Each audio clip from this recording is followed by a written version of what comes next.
Hey guys, welcome back to the channel. This is story about what if Naruto student of Danzoo part 1. Before I start, please do support for more amazing content and comments for part 2.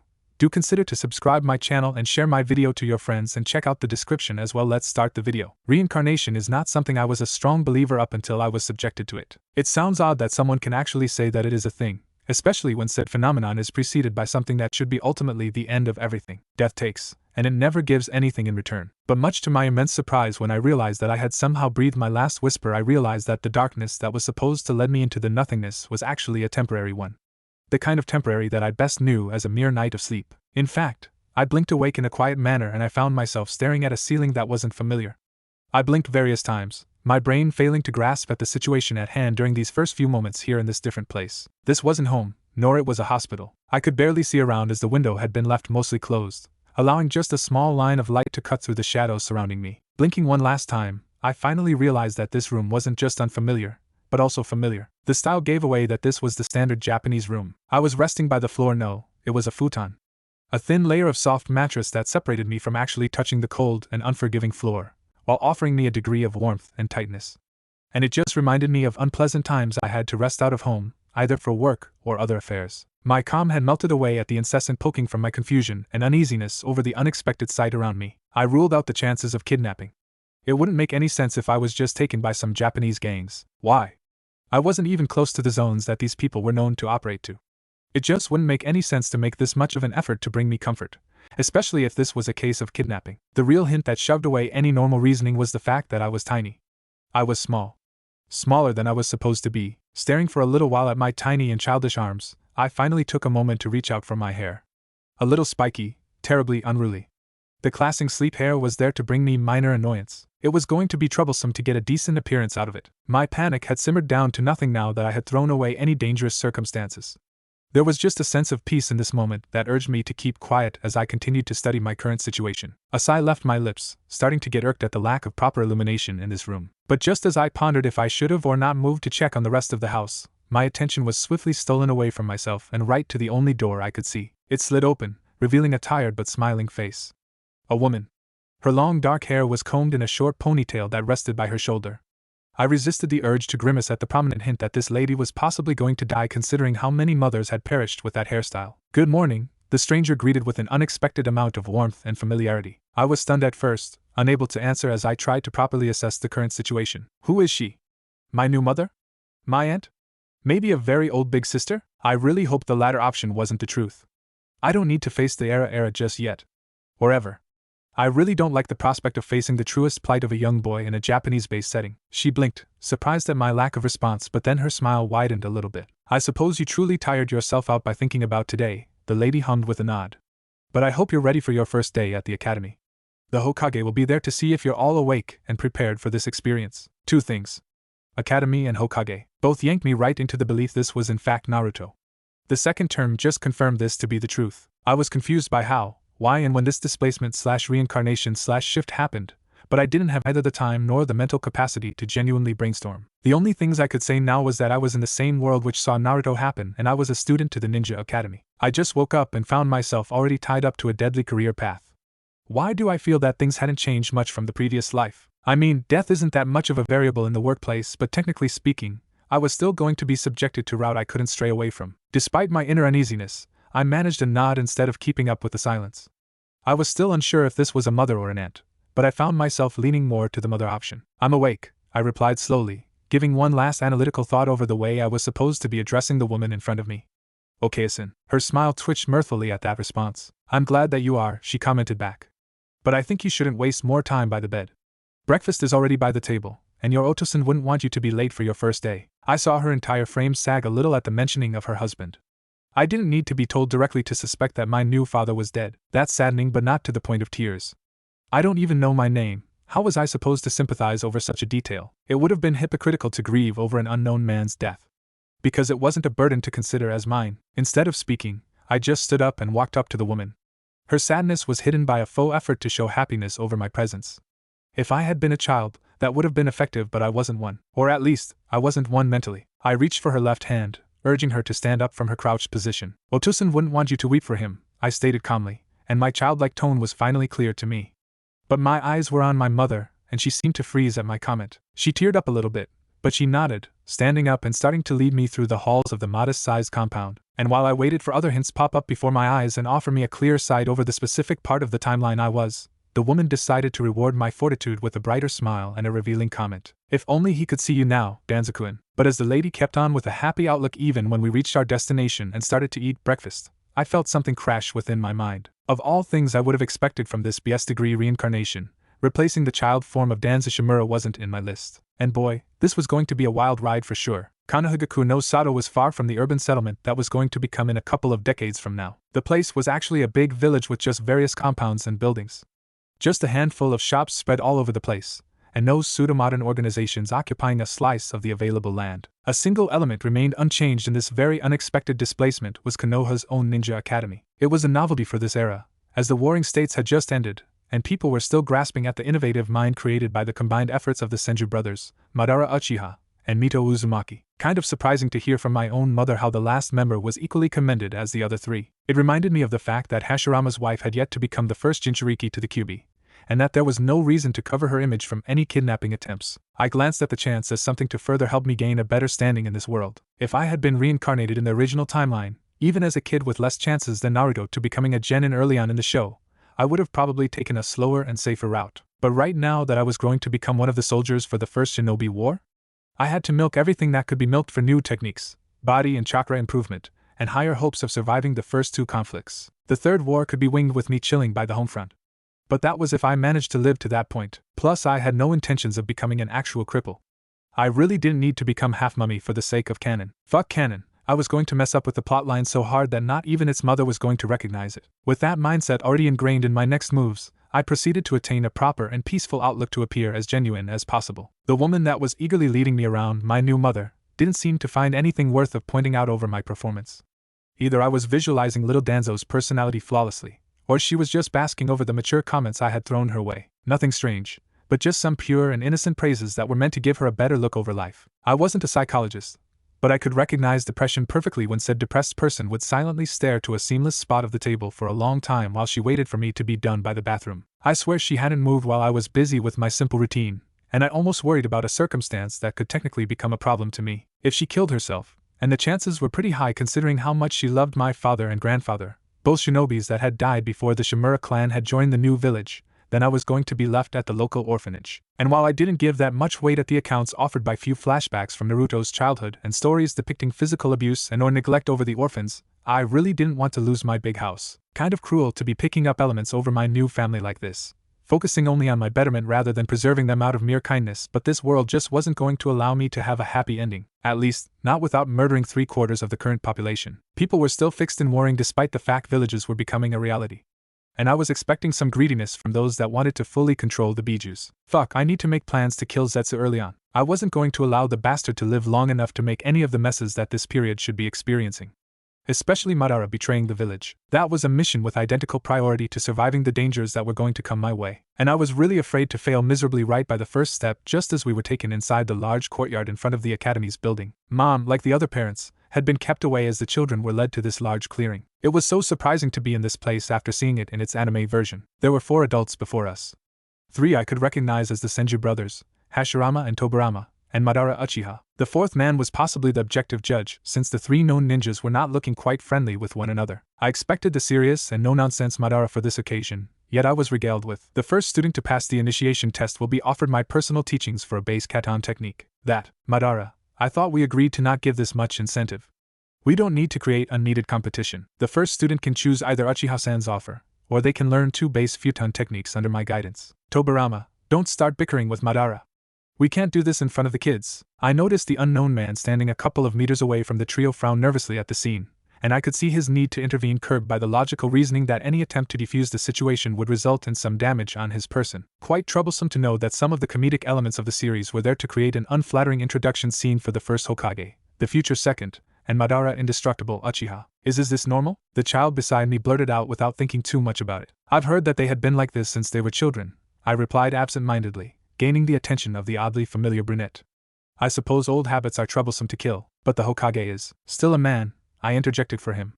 And one that can't get his younger brother to not be as unprofessional as his childhood friend. The boy snorted in amusement, and I was half glad that we were talking quiet enough to not get the adults' attentions on us. I didn't want to be subjected to a death glare from Madara himself. And I really didn't want to be subjected to a double death glare from him and Tobirama. That would be deadly enough to kill me on the spot with how weak I currently was. I'm Hiruzen, the child ultimately said, and I felt sweating at the odd circumstance presenting in front of me. Hiruzen Sarutobi, the man that was going to become the Shinobi no Kami and the third Hokage. I was supposed to be his malicious rival. Danzoo had wanted the hat but was eventually screwed by a cowardly decision during the first Shinobi War. To think that this situation was happening so suddenly, and so favorably. Holy fuck, is Kami herself looking out for me? Still, I offered a polite smile and nod. I'm Danzoo. Nice to meet you, Hiruzen-kun. Our interaction was brief as the amusing but also awkward scene finally concluded with some lingering glares thrown from both parts. Today you will be taking a simple test to show those that are ready to be enlisted to the Ninja Academy. Each and every one of you will have to display some control over a particularly simple technique, one that will be first shown by Hokage Dano. Hashirama smiled as the unknown instructor pointed at him. The oldest of the Senju brothers started to slowly display various hand signs and then a second Hashirama appeared right beside the first one. Bushin no Jutsu. I'm kind of surprised that this was going to be the test to enter the academy. I guess this just showed how much the academy was going to decline after just 4 decades of activity. You have up until lunchtime to get this technique down and working on an acceptable level to pass, the instructor resumed with a quick nod. You may start from now. I nodded myself, and I gave a quick glance to my newest friend. Hiruzen was smiling, and I was quite sure that he knew how to get the jutsu correctly thanks to some prior training with it. Still, I'm a kid, and I really wanted to get a flashy and destructive technique in my arsenal, so I pushed myself to remember the hand signs and closed my eyes. I wasn't sure if Danzoo knew how to draw chakra this early in his life, but I knew a hint or two about how things were supposed to work. It was all based over some will-centered control over my reserved. The hand signs were meant to properly channel the energy in the technique I really wanted, so, after taking a deep breath and grasping at my innermost, I started to get the hand signs done. Tiger. Boar. Ox. Dog. I partly expected to fail the first time around, and while I knew that drawing chakra was much easier when one had a small reserve, I really didn't expect the pleasant results that beckoned me as I opened my eyes. Hiruzen had managed a success by getting 2 flawless clones out, but I had somehow gained attention by actually get 3 clones out. Those weren't as perfect as Hiruzen's as they all looked fairly winded, almost sickly pale from a closer inspection. Yet it was enough to gather the attention of both Madara and Tobirama to the scene. The combined success got them interested, and I could see them both trying to decipher which one was actually the best to determine as the more successful. I glanced at Hiruzen, and the brunette glanced back at me. We shared an unsure but determined look. We were quiet, but we both had the same thought over the matter. Draw? I inquired quietly, getting a smile out of the fellow student. Draw. Hashirama was close enough to hear the simple understanding, smiling brightly as he pushed himself between the 2 rivaling adults. You heard the children. They are both first. We're the judges for that, Hashirama Nizan, Tobirama pointed out with some annoyance. And I think a draw would just be a pointless result, Madara somewhat agreed, and you're both too slow to decide. I agree on the 2 boys' assessment, the first Hokage rebuked with a serious tone. And I think I'm not the only one accepting this. The unnamed instructor nodded in agreement at the taller brunette's fair reply, and soon Hashirama's attention was on us. But if we want to keep up with the competition, I guess the question now is which one of you wishes to train with Madara-san, and who wishes to train with Tobirama-san. And that's where I think I put a foot in my mouth. While it would have been smarter to stick by the second Hokage as it was the safer way to learn more, I knew that Hiruzen would get mauled by someone like Madara, so I concocted a devious idea to get him to pick the choice I wanted him to go for. Both offers are good, I muttered quietly.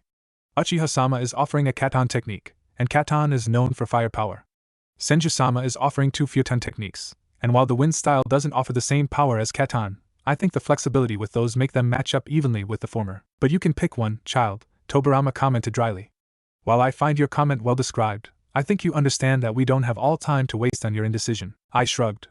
I suppose then that I will have to pick Uchiha-sama's offer. The white-haired shinobi froze at that, while Madara actually smiled smugly at the little victory gained from this. Hashirama nodded, his smile twitching for a moment before he turned to look at the young Sarutobi. I suppose you will be fine to train under Tobirama-san. Hiruzen looked slightly uncertain about the situation, but then again he wasn't given a real choice. If both offers were good in terms of learning new things, then the breaking point was the unnerving presence that Madara exerted quite naturally, so I wasn't much surprised when he offered a quick nod. But while I was sure to have prevented a detrimental rivalry with the boy, I certainly sealed my fate for an arduous time with the one and only Madara Uchiha. The man was still smiling, and it was a chilling sight for sure. I swear, I saw the girl occupying the space on my left actually started to cry before that vision. Hashirama, being the simple dolt at the time, quickly scolded his childhood friend, and more bickering ensued. And while I made my first real step in this mad world, I couldn't help but think, how do I kai my clones away from existence? I should have expected that life in Konoha a couple of years prior to the first Shinobi War was going to be terribly slow. It wasn't like I was annoyed by the fact that I wasn't put in a dangerous situation. In fact, I was enjoying that I had yet to be forced getting my first kill. War was going to happen eventually, but it was far enough for me to evaluate any chances of improvement available in Konoha, which meant training both at school and back home. The simple life of one of the first students at Konoha Academy ended up being fairly easier than anything shown in the manga, and it didn't occupy as many hours of the day as its future version would. The lack of many of the subjects that were in this time period labeled as civilian only meant that all ninja-based topics were expanded and prioritized with incredible scrutiny. Shuriken Jutsu, Tainjutsu, Genjutsu, and Ninjutsu. This last subject wasn't going to be taught until we were mature enough to handle the lessons. History was the only non-fighting related topic that was mostly left to families to explain to their children to dispense. The warring era was a bloody and confusing one, and nobody was yet capable of offering a full-fledged explanation of the various events that happened before and during the conclusion of these unpleasant years. I had the chance of speaking with my Okeasan about the time when both Otosan and Ojijisan were still alive and fighting bravely for our clan. The memories were painful to remember, and I could see the woman flinch more than once in her narration. But I knew that receiving positive inputs during these tales, especially now that I was tiny and adorable, would have avoided unpleasant circumstance with the lone parent. About this very matter, I had also seen to mention to the neighbors about the fact that my mother would get distracted while talking about my father. The implicit request would then result in various people, mostly fellow mothers and wives that had taken sympathy over my nervousness and my mother's depression, visiting and inviting Okeasan while I was away either for school or for outdoor training. With that base covered temporarily, as I knew that things could be solved just by offering external support, I shifted my attention over the academy and its teachers. It's still odd to think that the more important classes were taught by the Senju brothers. The first Hokage was the man-child kind of guy that knew how to speak with the students and somewhat relate to them. He was rather experienced with kids, which was quite odd since he had yet to become a father. He was married, the union between him and Mito Uzumaki having happened just a few months before the formation of Konohagakure no Sato. Still, despite being one of the beloved teachers in the school, his presence was somewhat lacking most of the time. With Hashirama being busy with his tasks as the leader of the village, his younger sibling was given full control of the academy, and with this much power under his belt, the guy created the basis of an educative system that will improve and prosper the more time passed and experience was gained over this project. It was good work that genuinely helped with the awkward state the school was, and, surprisingly enough, it was also one devoid of the biased opinion the man had with the Uchiha clan. Some of the students were part of that family, and I failed to see instances that made their lives difficult compared to their peers. Everyone, from civilian-born kids to the heirs to the clans, were treated with utmost equality and meritocracy, and that made me contemplate when things spiraled out of control and rendered this place of culture in a corrupt system to favor certain groups. 2 weeks went by swiftly and mostly uneventfully, with only a couple of unique circumstances genuinely bringing me to a grimace or even to outright fuming before certain people. Hiruzen proved to be a good friend, one that would accept my moments of venting in exchange of receiving my own ears when he needed to rant himself about his own troubles. It was unnerving how this degree of frustration had become a normality for both our lives, especially after we had accepted the rewards offered by the bickering leader trio. While the rewards promised counted 2 futon and a katan ninjutsu, the rivalry between Madara and Tobarama spawned an extended training schedule. I considered myself partly at fault for the circumstance, something I had never told to Hiruzen out of the fact that I wasn't sure how Tobarama was training him. I only knew that Madara was a massive bastard when he was teaching people. This very detail not only explained why Hashirama didn't trust his counterpart in teaching at the academy, but also why there was no canon apprentice known to have been taught by the clan leader. Obito counted more as an unwilling student that hardly learned something from the real deal and was conditioned by Zetsu. Still, the spark that escalated the simple reward in full training could be identified in a minor mistake I made while trying my best in learning the fire ninjutsu picked by Madara. The Great Fireball Jutsu was the first ability anyone that had an affinity with fire should be training with when starting elemental-based learning. Mastering the technique was also considered a test for any Uchiha shinobis and kunoichis to prove their worth as proud warriors of their clans. But I soon found the only day offered to learn the jutsu to be incredibly unfair on my part. I wasn't sure if Madara had seen to check if I had fire affinity, but I knew already from canon that Danzoo's affinity was wind, with minor hints of earth and water. I wasn't supposed to get the ninjutsu going. In fact, I think I ended up surprising Madara himself when I ended up replicating the simple ninjutsu after 6 hours of continuous attempts. It was draining on my chakra coils, but the sizzling noise and the fiery explosion that ensued once the modest-sized fireball collided with the nearby trees was more than enough to leave me with a cheeky smile. I suppose I should explain how I, a 7-year-old Danzoo Shimura, managed to make use of that powerful ninjutsu after so little. The key to my success was tied to 2 minor factors that not many children in my situation would have been able to make use under the pressure exerted by the Sharingan wielder. The first thing was that I knew the supposed effects the jutsu was supposed to cause to the user while preparing. The sensation of burning by the lungs, then by the throat, and finally by the lips. Fire had to be coaxed carefully during the complete process, as a simple mistake on this part would result in my concentration getting disrupted by the unpleasant sensation. I had to spend a couple of attempts just to get a grasp over the first step before proceeding to the next and last one. Spitting the fireball sounded quite easy to accomplish, and yet the issue that found me stuck for hours was that I couldn't get it to properly form out of my mouth. The sphere would just leave in a lengthy lick of fire that would swiftly reach my target without actually forming in a compact fireball. Despite my surprise at becoming a human flamethrower, the attempt was ignored by Madara as the man calmly exercised nearby with his gun by. It definitively didn't help my morale when the guy supposedly offering teaching was wasting time training on his own. I didn't even try to ask for any advice as I was unsure how the man would have taken my uneasy steps toward success. He was prideful alright, and I didn't need to get in his bad side considering the massive difference between him and me, which meant I was left on my own to get this blasted ninjutsu cooked properly. And it worked kind of. The fireball former was some quivering by the edges, as if it was ready to disperse in an explosive manner, but I managed to send it soaring right at my target and get it to destroy it. I waited for a few seconds, trying to normalize my breathing after the umpteenth itching enveloping my lungs at the fiery technique, and my first training session came to an end when Madara saw it fit to provide some emotional support in the form of a single rough head pat. To be honest, I almost yelped at the unexpected touch, expecting for my head to be squished for having messed up somewhere in the process. "You've done well. You may go now," the Uchiha clan leader commented curtly, and he left at that point. Confusion had swelled for just a handful of seconds before I decided to accept the dismissal and finally return back home. Okayasan was impressed by the fact I had gained Madara's attention, but the way she praised my good work seemed more of a chiding than else. Maybe the woman knew it herself that the Uchiha wasn't one to keep close by, and I knew that her common sense was correct by the time I was picked up at school by the man the very following day. There was no word spared, not even a greeting as Madara walked toward me as I followed the small group of students out of the academy, and led me away from the path from home and right to the training grounds we had used the day before. Training ensued and, differently from the first lesson, the Uchiha actually gave attention to my progress. Taijutsu was given priority since my close combat was severely lacking. The academy was offering a limited fighting style to its students, one that was easily outmatched in raw power and speed by the Uchiha clan Taijutsu. It was terrible the first week. Madara was relentless with his comments, bringing up in punctual details how my stance was either too rigid or too at ease, how my reaction time was crappy in the worst times, and how he was hitting me softly, and tears were not going to make him stop. To be fair, what made some tears fall off wasn't the fact I wasn't expecting this much pain, but the fact that my tiny body was more sensible than an adult's one.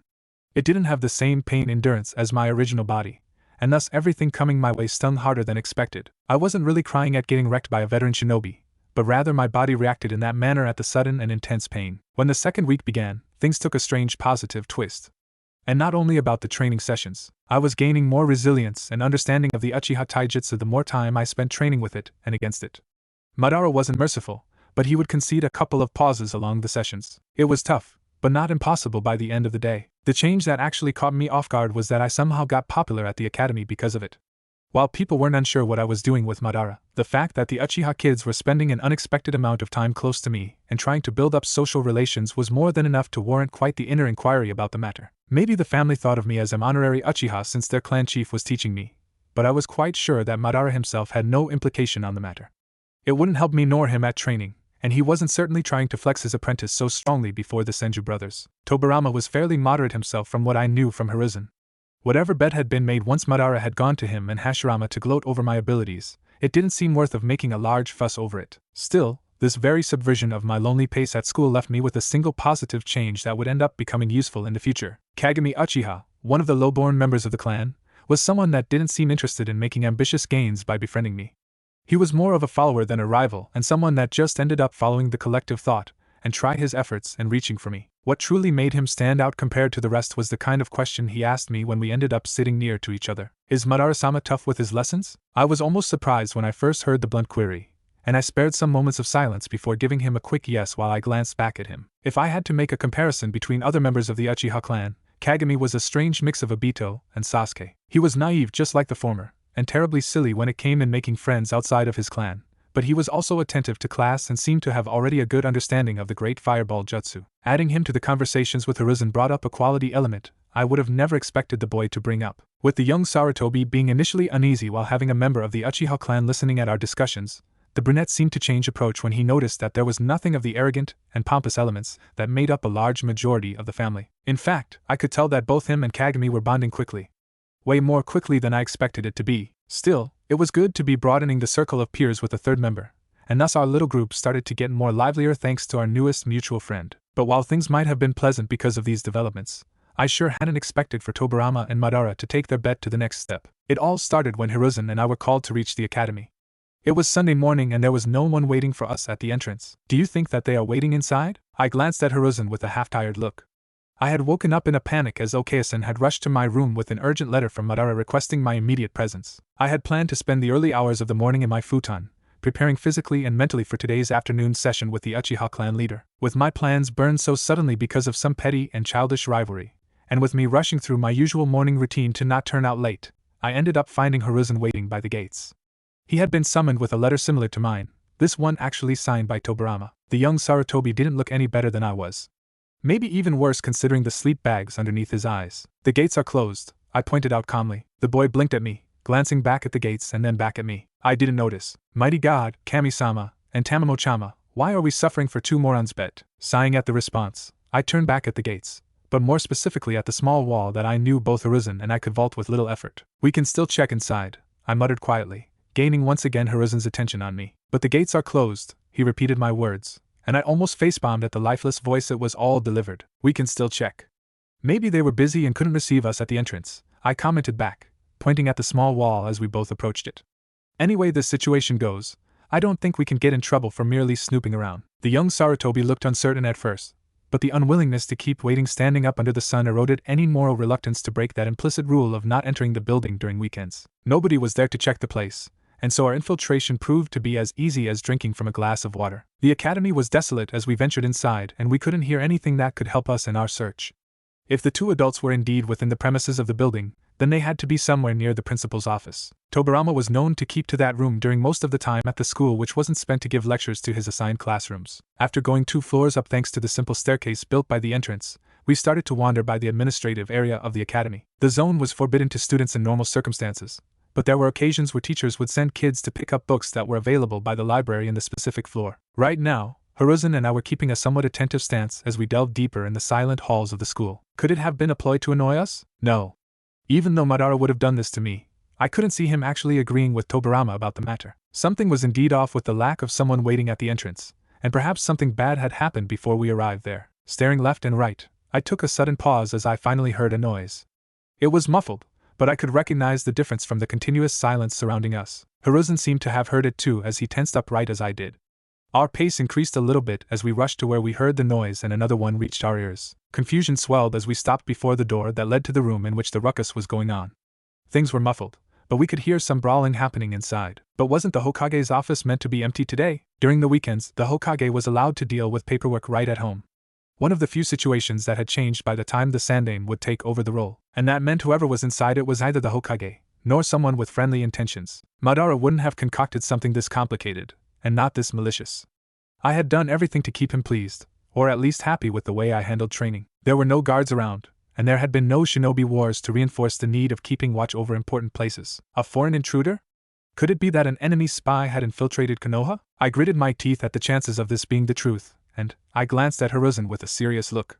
The brunette had sobered up and listened to my whispered orders of keeping close quite earnestly. I took a couple of steps toward the door, reaching for the handle with my left hand while my right one was inside my pouch to fish out a kunai. Holding my breath in, I carefully unlocked the mechanism and peeked inside. I tensed up again, this time a light blush erupting on my face as I saw that there were 2 individuals there. One, a man from his muffled voice, was sitting by the chair behind the desk while the other, a woman, had settled by the man's lap. I couldn't see perfectly the features of the man, but since I recognized the red hair combed in 2 buns that were telling hints about a certain character in this era, I felt dread at what I was looking at. Mito Uzumaki let out a brief giggle as she tried to unfasten Hashirama's shirt. Her kimono was slightly unraveled, but I could see only her pale upper back from my current position. Gulping nervously, I felt paling as I soon realized that this was much worse than a spy stealing military secrets. We just ended up catching the Hokage and his wife ready to go through the deed. And his wife was a red-haired Uzumaki. I didn't linger any longer with the stare, carefully closing the door. I glanced at a confused Hiruzen, the boy growing nervous at my panicked look. We need to leave, I whispered quickly. Why? I will tell you later, I answered swiftly. We can't get caught by them. What is going? He didn't finish the sentence that he ended up tripping on some uneven part of the carpet. The fall ended up with Hiruzen landing on his butt, but the impact was enough to warrant a noticeable thud out of it. My eyes widened even more at the noise, feeling thousand screeches exploding in my head at what had just up. I heard something shuffle inside the office, and then footsteps. Pulling Hiruzen up from the ground, I pushed him to start to run. Gagagagago, I whispered furiously, paying no attention at the sudden slam created by a furious Uzumaki trying to catch us in there. But I pumped more chakra in my legs, and urging Hiruzen to do the same. The young Sarutobi made the mistake of giving a quick glance behind and, from the way he suddenly paled and increased his pace, I knew that the situation was as ugly as I thought it to be. It was just as we turned the corner that I remembered that we weren't dealing with simple individuals. The entire section of the hall between us and the emergency staircase was filled with a mix of vines and golden chains blocking the passage. Our pursuers were catching up without any pause, and I knew that we couldn't get caught like this. Not with Mito Uzumaki giving chase to us, so I decided to make a hasty decision and indulge Hiruzen to prepare one of the futon techniques that Tobirama had taught him. At first the brunette was confused as Wind's style. Great Breakthrough didn't have the power to break the chains, but he still complied the very moment he noticed that I was making hand seals myself. Snake, ram, monkey, boar, horse, tiger. I felt the blaze building up in my lungs as I waited for Hiruzen to let out the C-rank Wind-style jutsu, releasing the fire only as I noticed the gusts rushing out of his lips. The two jutsu combined in a magnified attack. One that easily melted through the chains and the vines keeping us from leaving the place. We didn't wait any longer as we found our way cleared. Both Hashirama and Mito were moments away from turning the corner, and we had to quickly reach for the staircase. It was an intense chase, one that I was expecting to leave unscathed with Hiruzen, but then I remembered that Mito could do much more with her chains if she had her targets on sight. I yelped as I felt two cold and metallic restraints wraps around my legs, and I saw the young Sarutobi beside me fall the same moment I did. Before we had the chance of crawling away, a voice breached our hopes of survival. Well, Mito muttered calmly. To think that we would end up finding two young peeping toms while we were busy, Hashirama sighed. Danzoo-kun, Hiruzen-kun, the man mentioned with a disappointed tone. I can't believe you both decided to do this. We didn't do anything willingly, I stated fiercely. We were called by our senseis through urgent letters. Hiruzen nodded frantically. Tobirama-sensei said that I was needed at the academy, and Uchiha-sama did the same to Danzoo-kun. They looked at us with a stern look, but then the redhead sighed. Do you have the papers on you? We nodded, and we presented the respective scrolls with the messages in those. Mito took these in her hands, reading each silently and blankly. A tense minute passed and she sighed. Dear, did you tell Tobirama-kun that we were going to be spending time together? Hashirama frowned at the question, but he gave a calm nod. It was just to avoid him interrupting us, and I suppose the same reason is applied to why you told this to Madara-kun too. There was an awkward silence from the Hokage, with the Senju giving an uneasy look at that. I didn't think that. We will discuss about this later, Hashi-kun, the woman rebuked softly. First, we should let the boy stand and go. Wouldn't want to traumatize them with what I've planned to do to you. The man actually shivered at the implied threat, and I found an interesting opportunity to get some revenge at our absent teachers. Actually, Mitoheim, I interjected with the most appeasing of tones possible, drawing both the woman's and the Hokage's attention. I think it wouldn't just do to let us go. In fact, if Madara-sensei and Tobirama-sama were able to do this so easily, then it wouldn't be wrong to assume they could do worse to prank you and your husband. Her eyes narrowed with a fascinated glint. Are you suggesting a lesson to impart to them? I had expected her to be a little more stern about returning prank to prank. But then again, I was talking to an Uzumaki. If Kushina and Naruto were clear examples of the prankfulness running rampant in the family, I shouldn't be doubting that Mito herself was a queen of pranks in her younger days. Something that would require yours and Hokage Dano's assistance, I replied with a nod.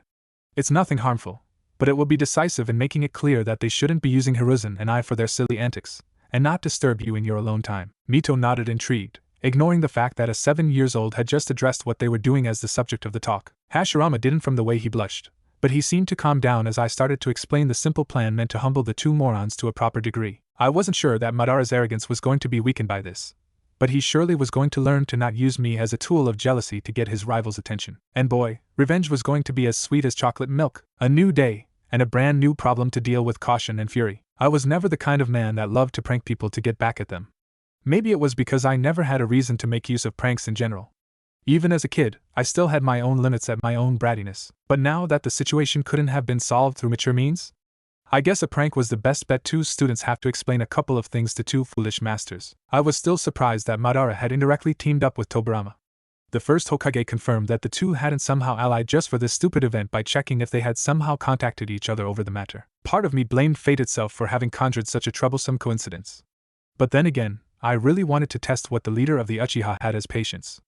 I knew from my own knowledge that the guy was already easy to anger, possibly because there wasn't much of a proper settlement over his brother's passing. Sure, he might have accepted Hashirama's dream as the proper route to take instead of keeping on to the old Warring States era, but he still hated both the Senju brothers for never addressing the death of Izuna Uchina, which Tobirama was responsible for. Kishimoto never explained how both sides settled over this sore spot, but I had reason to believe that there was never a settlement about it from the way this bitter rivalry still continued to exist. I could understand if it was just a childish one, but the generally crass insults and the malicious threats once in a while did show the true nature of their relationship. And despite my early reluctance to actually pit both morons one against the other, Mito found my initial plans of dealing with them individually to be too lenient for how the two shinobi had handled their responsibilities as our masters. Hiruzen wasn't keen to offer any suggestion, keeping to himself as I tried to come up with the best plan possible for both Hashirama and his wife to accept. The former was quite easy to satisfy.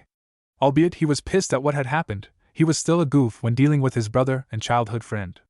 I didn't blame him wholeheartedly as I knew that he was inherently kind because of his ancestors' influence. But Mito? She was incredibly petty over the matter. I had to dissuade her multiple times from actually employing anything that could offer permanent damage at the two. While I had expected a mind geared for pranks, I wasn't really hoping for her to be this brutal with revenges. Eventually we concocted a fairly simple plan that involved a letter detailing about an important mission, a booby-trapped building and lots of whipped cream. Yes, in a world without TVs and other electronic appliances, the delicious thing was actually available at the market. It had appeared as one of the first inventions born just after Konoha's creation, and I expected it to be the result of the first stable civilian-based economy funneling funds for new technologies. Conflict might not be around the corner, but the fact that the Hokage had promoted a general sense of prosperity for everyone from the very beginning was enough of a warning to start and improve life conditions. Shinobi, merchants, peasants, bureaucrats, everyone was enlisted in that silent mission of making Konoha a great place to house the clans scattered all over the Land of Fire. But that wasn't important to the great event for today. I woke up a little after than yesterday's hour and my first destination was the academy. Differently from what had developed from yesterday, Hiruzen and I did find Mito and Hashirama already waiting for us. There were two Jonin speaking with the Hokage, quickly disappearing once we were close enough to the couple. Ah, the body flicker technique. I really need to get my hands on a scroll containing its instructions as quickly as possible. Hiruzen-kun, Danzoo-kun, I hope you're both ready for today, and the brunette paused, looking slightly concerned. Maybe we could have done this a little later instead of asking them to be awake this early in the morning? Mito huffed. I'm sure these two will get plenty of rest once we're done with Madara-kun and Tobirama-kun. I hope you're not planning to allow the two fools to get a chance to punish the children with some harsh training. The subtle threat was easy to perceive, and even someone as dense as Hashirama couldn't help but notice the moment this reached his ears. Oh, of course not, he stated with a brief moment of uneasiness, swiftly recovering from it. I will let them have a full day to rest. Then he offered us a kind smile, with Mito following up with a calm sigh and a patient look. Our next stop was the little setting the Hokage himself had decided for us to stay as the prank unfolded. It was a small hill that offered sight over the scene. The walls of the building were still going to cover the action itself, but the place granted us a proper look over where the two fools were going to leave the building. But some explanation is certainly needed to understand the simple but effective prank that was going to unfold. While Madara and Tobirama were probably waiting to receive some immediate punishment from either the Hokage or his much scarier wife, they weren't going to miss any serious letter coming from the Hokage's office. The sudden letter sent at both would surely spark their suspicions, but the content of the letter itself was written in a manner that it would have been difficult for them to refuse. A rogue clan had decided to create chaos in the village by setting up a bomb within one of the still unused buildings in the settlement. Their job was to find the explosive and defuse it. The selling spot? Some low-key praises that justified their candidacy in that solo mission. Albeit they weren't closely related, both Madara and Tobirama still had the same habit of flaunting their own abilities and prides left and right. The Uchiha was the worst of the two, but the youngest of the Senju brother wasn't that far from him. The letters had been sent just a couple of minutes earlier before Hiruzen and I had the chance to arrive at the gates of the academy. With our quick-paced stroll to reach our current spot, it was expected for the two to find each other, and the bomb in 3, 2, Cosplat. I bit down a groan at the fact that I had been off by just a second, my attention stolen as I saw two figures rushing through the windows instants before the explosive fully detonated and they were unable to dodge the scattershot of whipped cream completely wrapping around their frames. While Tobirama merely groaned at the disastrous development, Madara kept quiet as his brain tried and failed to understand what had just happened. Both were coated in white, but the Uchiha suffered the most considering how his long hair weren't spared by the punishment. All in all, it looked quite the messy situation for them both. There was silence at first, but soon it was Mito that broke the quiet by letting out a muffled giggle. Hashirama snorted, while Hiruzen's own smile was twitching as the boy tried to hold back a full laughter at the amusing scene. I held a proper smile, as my entertainment was dampened by the fact that now we would have to approach the two and see their reaction dangerously close. It would seem that you two have ended up in a sticky situation, the Uzumaki said as she spearheaded the group towards the unfortunate victims of the prank. To think that the mighty Uchiha and the swift Senju were defeated by whipped cream. Tobirama had the decency to allow a huff to leave his lips, while the gunby wielder gawked at the approaching group. His surprised eyes took a moment to study the four of us, only to settle on me. He narrowed his dark charcoals in a furious manner. You, don't blame the child for the fact you are the one that warranted my wrath, Madara-kun, Mito interjected before the Uchiha had the chance to continue. Both of you, how could you've thought that Hashirama and I would have allowed you free after this foolish behavior you both displayed? Tobirama frowned in confusion at first, noticing that his sister-in-law was mentioning a plan he might have shared with Madara, and then realization struck him shocked as he stared at the annoyed man. You copied me. Madara turned, his annoyance doubling at the accusation. What? He asked coldly, only for Hashirama to answer in his brother's stead. Yesterday, you both sent your apprentices to disrupt my time together with Midorime, the brunette explained with a tired sigh. I swear, you two are really starting to become too much to bear with your own antics. Then control your brother Senju, the Uchiha rebuked dryly.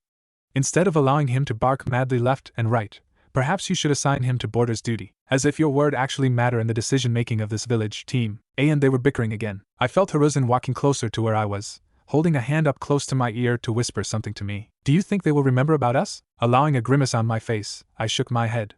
Nope. And while I was quite convinced of this considering how intense that shouting contest suddenly became, I had forgotten about an element that I had yet to still see in action before this common dynamic. If you think you can just ignore us by trying to appear angry at each other, then I have something else coming for you both. Mito exploded in a fierce fury.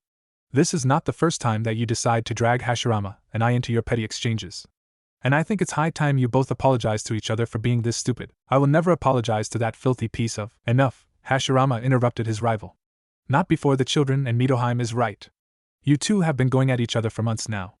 I thought you would have calmed down once things had settled down properly, and I was wrong, Madara snorted. And what do you plan to do then? Banish me? I noticed the Hokage narrowing his eyes at the brazen Uchiha in that very moment, and I felt dread. Did I unwittingly escalate the breakup process between the two reincarnations? The mere thought was enough to trigger plenty of alarms in my head, and my brain ditched self-preservation to make an effort to avoid this possibility to happen. Instead of keeping put as the scene would have demanded from me, I finally moved from my standing beside the young Sarutobi and made a few steps toward the irked Uchiha before turning around to face the Hokage to offer the man a formal bow. Hokage Dano, please don't take his words as ones delivered out of lucidity, I muttered quickly and tensely. I felt my throat tightening at the fact I was trying to defend Madara before the Konoha's leader. The prank, the fact that he is sparring words with Tobirama-sama, these elements are influencing him to be this much blunt. You know that Uchiha-san is someone that will never accept this kind of defense, Danzoo-kun? Hashirama inquired calmly. Despite the good points you're bringing up to understand his behavior, are you sure you want to go through with this? I thought about it, knowing that now I was going to get punished by the man for doing something so humiliating and unneeded, but I still nodded. Yes, Hokage Dano, the oldest of the Senju clan sighed tiredly. Forgive me if I bring up bad memories by saying this, but didn't your father die a few weeks before the Shimura clan properly joined Konohagakure no Sato? Oh okay, why he needed to go with that? Why yes, Hokage Dano, I replied with an uneasy tone. Did your mother let you read the letter that your father sent to Konoha before leaving your first home? Was there a letter? And why would my mother need to tell me about it? No, he sighed, this time his tone clearing away from any sadness and worry. Your father was endeared by the idea of bringing peace through unity. He wanted to be part of this idea, and to see his son grow away from the horrors of war and death, Hashirama continued, his voice resounding as if he was bringing up a fond memory. He also believed in the will of fire, the chances of bringing an end to conflict through love and understanding. It was a novelty for me, but one that really didn't paint Danzoo in a better light than I remember him as. Heck, I think this revelation worsened up the big picture the head of the Root had created through his actions during his last years of life. Madara, we will discuss later about this, the Hokage concluded with a slow nod. I think you have much to think about. The Uchiha was quiet at first. I had expected him to snap at my humiliating defense, and yet he had kept silent as I spoke with his childhood friend. He offered a muffled grunt before walking up to me and grasped at my shoulder. His hold wasn't outright painful, but I noticed that he was squeezing a little bit too much as to dignify his current mood. Madara. Before the brunette had the chance to urge his rival to calm down, the world around us warped, and we were no longer in Konoha. Did it actually happen? Did Madara actually snap, and how is your control over the fireball jutsu? He inquired blankly as he let me go and advanced towards a large body of water that was just beside us. I blinked at it, or rather, I stared up at the large system of tubes and pipes that extended over and within the limpid lake. It's good? What is going on? Where were we right now? This location was unfamiliar, but I was sure that we were nowhere near to Konoha. How did we get in there when the only teleportation jutsu was Tobirama's Flying Thunder God technique? Prove it. Use it towards that opening, the Uchiha ordered while pointing at the strange entrance that connected with the rest of tubes spread all over this area. I gave a confused look as I approached closer to the target, stealing a glance at Madara as the man started to remove his stained armor. What's going on? I couldn't really understand what was happening, but I still complied with his demand. Calibrating my jutsu as I had grown accustomed to, I released the fireball while aiming at the proper opening of the pipes, and it swiftly was siphoned inside the tubes. Heat started to spread all over the place as the water quickly warmed up at the increase of temperature. A few seconds later, I found myself gawking at the thin fog that was created by the warm water. A natural onsen? Why are we here? And my brain failed to conclude that thought as I saw Madara enter the lake without saying anything, his armor and his folded clothes put close to the edge he had entered from. There was silence at first, and I merely stared at what was unfolding before my tired eyes. Yet the man didn't seem content with the current status quo and sighed loudly. Join me, I blinked, gritting my teeth. I think I will pass the offer. You need to clean up. Has he gone mad? I'm perfectly clean and fine. What are you? I froze just in time to notice the sticky sensation on my hair. I reached out with my right hand and my eyes widened as I realized what was wrong. He had nudged on me, staining my hair with some of the whipped cream during the warp. That fucking bastard. He was actually smiling right now that the realization was visible out of my face. The smugness of having retaliated back after that prank now evident in his grin. Narrowing my eyes at that cheeky counter, I knew that I couldn't exactly avoid this kind of situation. It was awkward to put my clothes to the side, but then I decided to charge up and go for a high jump. Cannonball! Madara's amusement vanished as the large wave crashed onto him. He quickly glared at me, but my own smugness cancelled any of the malicious effects of such a stare. Heck, he could have switched to his Sharingan, and I would have given no fucks about it for how proud I was. And I thought you were a step above the common brat, the man commented as he started to work on his own hair.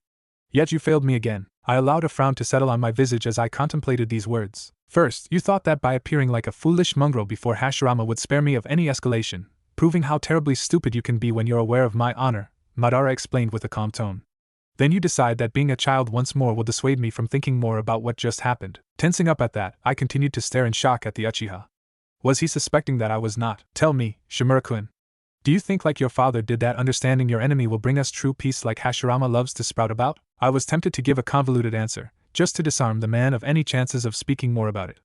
But then again, I wasn't really hoping to lose my cover so suddenly. So, instead of giving the legitimate answer, I went for the silly but also childlike response to this specific query. Yes, Madara blinked, surprise painting his face at that curt response. Why? I blinked, bringing up a faux nervous look. Because it worked already. Explain. Konohagaku no Sato was created by the Uchiha clan and the Senju clan. They founded the village that exists now, and yet they were at war with each other years ago. I'm aware of that, yes, the man muttered impatiently. But why does this matter to my demand? Would you have accepted peace if you hadn't known Hokage Dano when you were younger, sensei? I inquired back with an innocent tone. Hiruzen told me that you and the Hokage were friends since childhood. I waited for some time, noticing how my early response got a surprised understanding coming from the Uchiha. You think that I accepted this dream of his because I knew him beforehand? You understood him, and you still do. You know that he wasn't lying back then and even now, I pointed out with a nod. I think I can tell right now when Hiruzen-kun is lying to me. He never does since he prefers to be sincere, but I feel like I can tell when he isn't honest to me. I understand Hashirama, Madara pondered quietly, seemingly detaching himself from the conversation.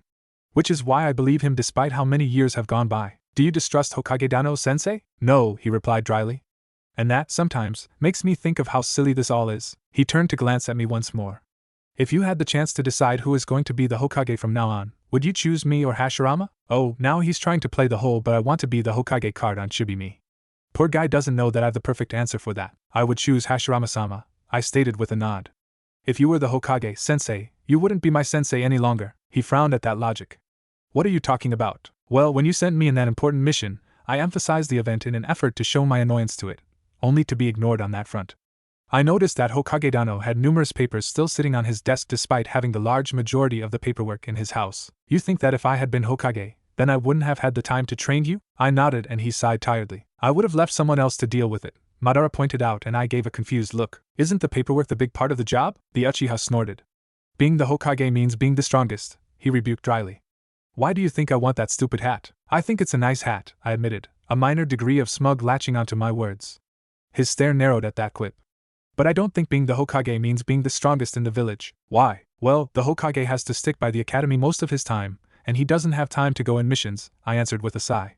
Since you're not the Hokage, sensei, that means you're not restrained from actually going in a fight out of the village to defeat a threat. That sounds ridiculous. If there was a skirmish between a clan and Konoha that is beyond a diplomatic resolution, would Hashirama-sama go on his own or send someone like you to deal with them? He didn't answer that.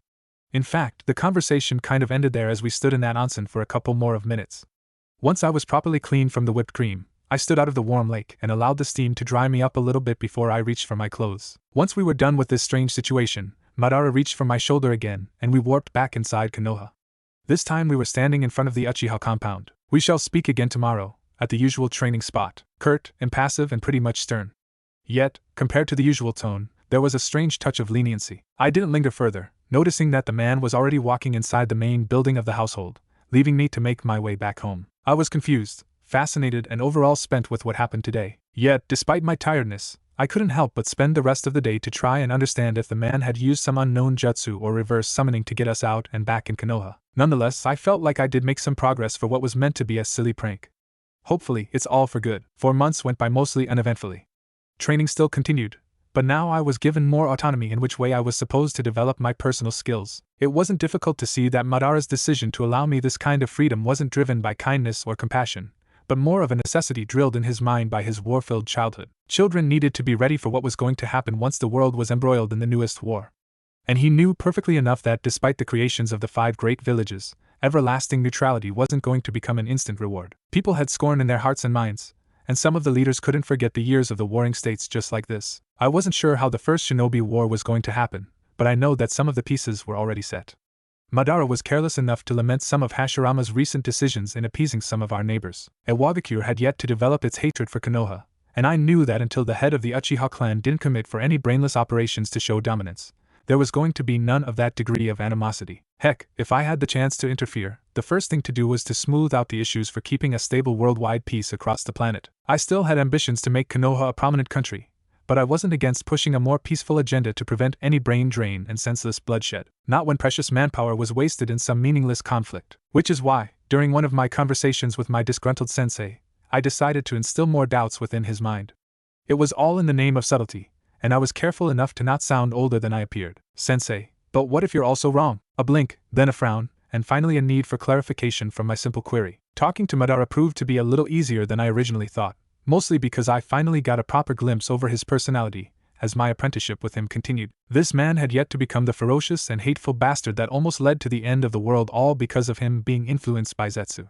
This was someone that still believed in Hashirama's ideas of bringing true peace in this world through diplomacy. Sure, his way of talking with nation was far more aggressive than the current Hokage, but the Uchiha still had plenty of control over his own impatience. Which is why, against all my need to keep my interfering self away from dangerous instances, I tried to carefully leave him to think about specific topics. Topics that were meant to leave him actually ponder over the various situations that left him angry during training sessions instead of gnashing his teeth at the confusing policies created by Hashirama. At first, I was quite careful to not stretch myself and blow my own cover in the process.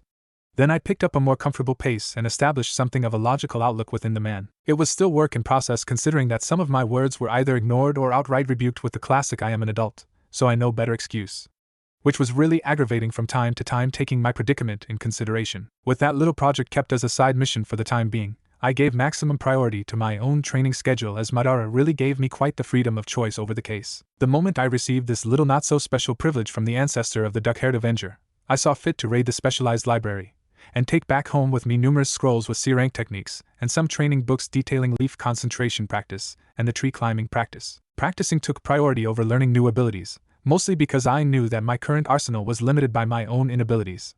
My chakra network was barely developed, but it was only natural with how old my body was. Expansion of my reserves was something that required intensive usage of my current energy, and allow my own body to bulk up at the demanding requirement of the only ninjutsu I currently knew about, which meant that keeping up with the pattern established by Madara was going to immensely help, if not more. Control was another grimace-worthy problem that had to be taken care of, since I really needed to reduce the waste of chakra while I used any techniques. Practicing with the initial step to refine my grasp over my energy proved to be somewhat effective after working on it for a full month. It was annoying that the leaf control practice took so long to master, but I was also aware that my subjective understanding of mastering the technique wasn't the basic version of the practice. Many stopped to just lift the leaf without losing control over the lift-off process and the landing procedure, but I took the exercise a couple of steps further by setting myself up in different situations, each with a unique kind of distraction. Finding a windy spot within the village was easy, but practicing by sitting there and trying to keep hold with my chakra over the twirling leaf hovering over my head turned out to be more of a struggle than I wanted. Frustration, tiredness,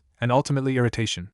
I wasn't spared by any of those as I continued to try my best in sharpening my senses by keeping track of a single leaf before latching a sliver of my chakra onto it to restrain it from following the wind's might. Wind was my element to begin with, thus I had expected this to be the easiest of the arduous tasks I had set up myself to face, and yet I was forced to take on this challenge for a full month before I got it down to a sufficient degree. After making 3 successful attempts, I decided to switch up to another exercise to avoid getting myself too embroiled over the already frustrating practice. Thus I delved into the complexities of climbing trees without making use of my hands. With how refined my control was at the point I started this new segment of the training, the exercise ended up easier than I predicted. The genuine issue I found as I started practicing this different control-based training was the need of keeping some attention over my chakra manipulation while I kept on the new surface. Since I knew that I would eventually need to keep this kind focused the middle of a future fight, I decided to take this as slowly as possible as I grew accustomed with the feeling. 2 weeks flight away and I was able to keep the distracting need to a minimum. And it was all thanks to a bunch of brats accepting the simple but amusing task of barraging me with water-filled balloons while I went on with my training regiment. The fun part was to explain Mother why I was drenched in water every time I returned back home. It was less amusing when the vendor specialized in this kind of products would switch the water in the tiny projectiles to some of the coldest available. Surely a chilling idea, but one that really shoved me into developing the fastest possible. The drain was negligible, the result was mostly flawless, and I decided against trying my hand over the next step, the water walking practice, as I wasn't in the mood of being further drenched for the time being. No, the next month and a half was wasted in quickly mastering one of the few ninjutsus that ended up catching my attention as good addition to my current arsenal. Something not much offensive, but good enough to warrant my utmost interest for me to give it this much time to learn. But when I started to search for anyone willing to help me with this kind of ability, I also learned that someone I knew about and that I wanted to ask for assistance was also training as intensely as I was. I don't know why Hiruzen was suddenly busy with extra training from both his sensei and his father, but I had the undeniable suspicion that this was once again the fruit of some annoying plan from both Madara and Tobirama. Kagami was still willing to help when I finally asked to him, but he instantly took a major dislike for his rule during the training as he was subjected to quite the humiliating disposition when I applied the technique against him. He wasn't angry, but he would get terribly annoyed and whining each time he was to be used as a training dummy for this kind of ninjutsu. Time passed, and I also added some intense taijutsu and genjutsu practicing with the ninjutsu training. Part of me knew that something big was going to happen, and that it was going to see both Hiruzen and I as the central theme of it all. Madara was quiet about this all, and I wasn't sure that asking him directly would have yielded any positive response from him. Then I had some trouble in talking with Hiruzen while we were both at the academy, as the brunette was quick to reject any attempt to talk.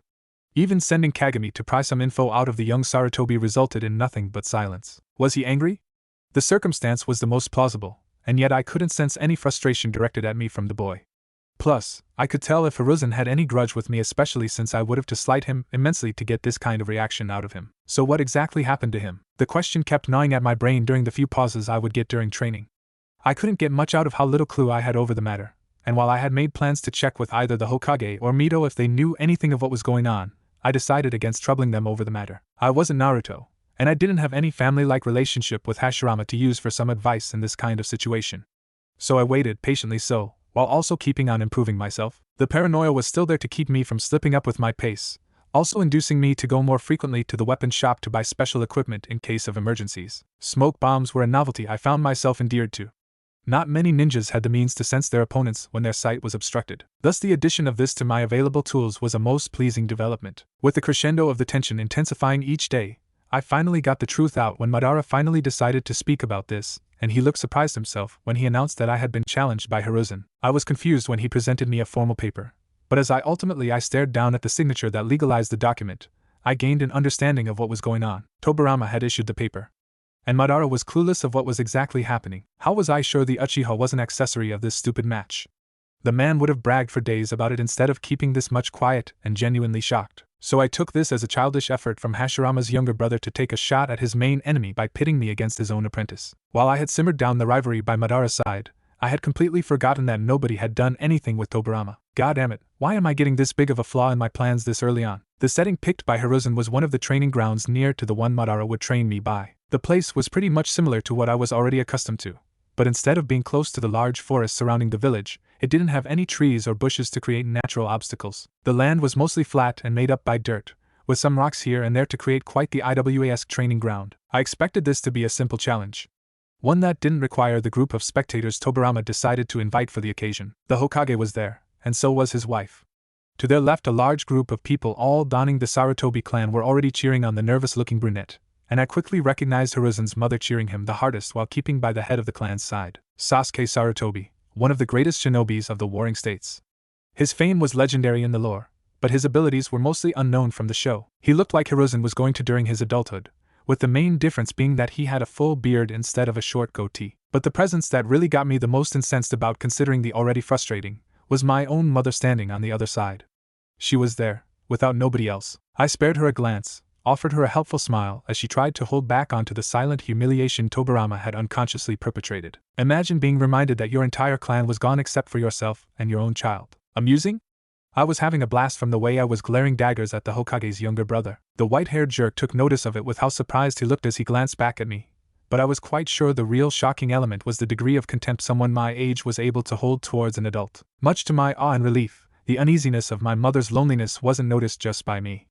Mito merely blinked at me, trailing my glance up to my only parent before standing up from her seat beside her husband and walking to talk with my mother. Mom looked quite awkward at this attention, but from the shy smile she developed shortly after the redhead started to talk with her as kindly and informally as possible, I knew that this issue was solved. Of course, that didn't mean I was going to ignore Tobirama for this slight. A little bit away from the two women talking, Madara took a couple of seconds to silently alternate his sight between me and my mother, and I felt a shiver go down my spine the way he was looking at the now smiling woman. Instead of keeping up with my furious staring, I relaxed before turning my attention to Hiruzen. The boy was nervous as he was in being in that much of a spotlight. He was meant to become the third Hokage, alright, but he was still at the academy student that ended up being noticed by the Hokage's younger brother. He was above average, but it would be incorrect to believe him to have the same fortitude as his weary god of shinobi self. I quickly realized that he wasn't able to stare up at me, a hint of shame flashing from time to time on his face. And I sighed as I knew that it was the fact he believed himself guilty of what is going on. Maybe he thought I was going to hate him for this, and I merely shrugged, a tiny smile appearing on my lips. I'm not angry at you, I proclaimed quietly, drawing his attention on me. But I'm quite annoyed that you didn't tell me anything and that you ignored me until now. He blinked, finally mustering enough courage to look at me properly. Sorry, you owe me ice cream, I replied mirthfully. And I hope you're ready to see your wallet perishing because that. The joke seemed to get a brief smile, a tentative crack on his uneasy expression before he took a stance against me. I reacted by taking the usual Uchiha kata, stealing my resolve as I knew that I had to do something in the middle of the fight to make this a draw but also not. While winning would be immensely important, I knew that doing so would set Hiruzen to face direct humiliation with his family. And knowing how much honor was important in this particular age, I wasn't planning to see anyone committing suicide to repel the humiliation. If I lost, then things would be bad for me. Madara would take it as a reason to deprive me of the freedom over my training schedule, and then push me through some intense pro-Uchiha training that would only limit my chances of growing stronger like I planned. Drawing seemed the only option, but I was partly convinced that it could also result in both cases above happening at the same time because it could still be considered a humiliation for both. And I didn't want to cause the worst-case scenario. Today we're here to spectate the spar between Hiruzen Sarutobi of the Sarutobi clan and Danzoo Shimura of the Shimura clan, Hashirama stated with a formal and serious tone. This is a formal spar, and it shall be recorded as the settling of a challenge among the young men before us, that I really wasn't aware about. Like what the heck is wrong with Tobirama? Wasn't he supposed to be the more logical in this kind of stuff? Why was he pushing his hatred for the Uchiha clan to this degree of action? I merely stared at Hiruzen, offering him a sympathetic tone while he tried to recover from his own reluctance. His posture was stiff, unwilling to grow flexible enough as his stance demanded to properly enter in action. If there is anything you two wishes to say, any unwillingness to proceed with this course of action, feel free to speak now that the match has yet to begin. I turned to the Hokage, flashing him a smile. I'm fine with this. Then I turned back to look at my opponent. But I hope you will agree to start this slowly. Hiruzen blinked. Slowly? Just follow my pace. I will explain. He merely nodded and soon the fight began. Nothing too difficult or too serious. Both of our Taijustice were matching evenly as we were willingly sluggish with our own pacing. I was glad that the brunette understood that I wasn't planning to go through the senseless formality of this match. As much as this sounded as a hazard to do in front of so many important people, I wasn't losing the opportunity to give due punishment to the guilty part for this madness. We put out some distance from our spectators, just enough to allow us to share a conversation without getting heard by anyone watching us. I know it was your sensei. Again, Hiruzen turned instinctively to Tobirama, noticing just now that the man wasn't able to listen to our conversation. Why yeah. He was quite annoyed by what happened a couple of months ago. We exchanged some easy blows, keeping the pace realistic but also calm enough to not leave any bruises on ourselves whenever the attacks passed through our defenses. Moving quickly, we were also giving out the impression that we were merely testing each other about our own abilities before going full force. But that wasn't the case, or at least that wasn't what I had in mind for this fruitful situation. I can tell, I added with a quick hum. Which is why I think retribution is needed once more. My opponent blinked, dodging a slow punch directed at his jaw and returning the attack with a soft kick for me to block. How? The innocent question was met with a devious smile as I knew exactly what to do to get some revenge. It was quite apt that I just had the proper ninjutsu for this specific circumstance. I called it a coincidence, but I already knew it was more of a blessing from the sky. Monkey, boar, hare, rat, snake, rat, earth release, hiding like a mole technique. I even decided to add the name to it so that Hiruzen could remember it for later. Just as I finished showing him the hand seals, I found my footing disappear as the ground swallowed me whole. Hiruzen complied with the copying, eventually replicating the event much to the spectators' growing confusion. Why would one of the fighters teach his opponent how to use a technique? I emerged quickly enough, but the young Sarutobi had some minor trouble getting out of there without munching on the earth. He looked disgusted, but I quickly nodded at the trouble and pondered over a quick solution. Do it again, but stuck with me now. Offering me a reluctant frown, he reluctantly accepted, and soon we were both underground again. The ground turned as soft as sand and easy to move through as I took hold of Hiruzen's hand and took him quickly underneath our real target. Tobirama seemed to realize that something was wrong by how tense his legs were when we sprouted out of the ground and took hold of his legs each. He didn't have time to escape as we both pulled him down until only his head was freed from that natural restriction. Pulling Hiruzen out of the ground together with me, and without him dealing with that unpleasant issue of earth-eating, we both stared down at the incapacitated Senju. What is the meaning of this, Tobirama-sama? I wish to make it clear that what happened a couple of months ago wasn't just a mean to return the favor over a certain irritating attempt you pulled against Hiruzen-kun, I started to say with a serious tone. But also a clear message of us being unwilling to be used for any petty rivalry you have with my teacher. We might be kids, but we're far from dumb as you try to portray us. I didn't linger with my stare over the annoyed man, turning back to Hiruzen with a bright smile. About that ice cream. He tensed up a little bit at this response.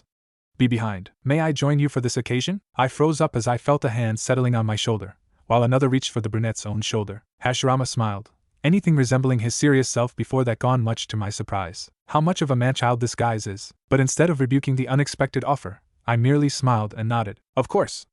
After all, Hiruzen is the one that pays. The young Sarutobi panicked at this betrayal, throwing an accusing look for having thrown out that detail in front of the Hokage. I suppose it's a nice morning to spend with the family, friends and ice cream, another voice added, and we both glanced at Hiruzen's father, as he nodded in agreement at our proposal. Soon the acceptance was shared by the rest of the spectators, and we all started to vacate the training ground.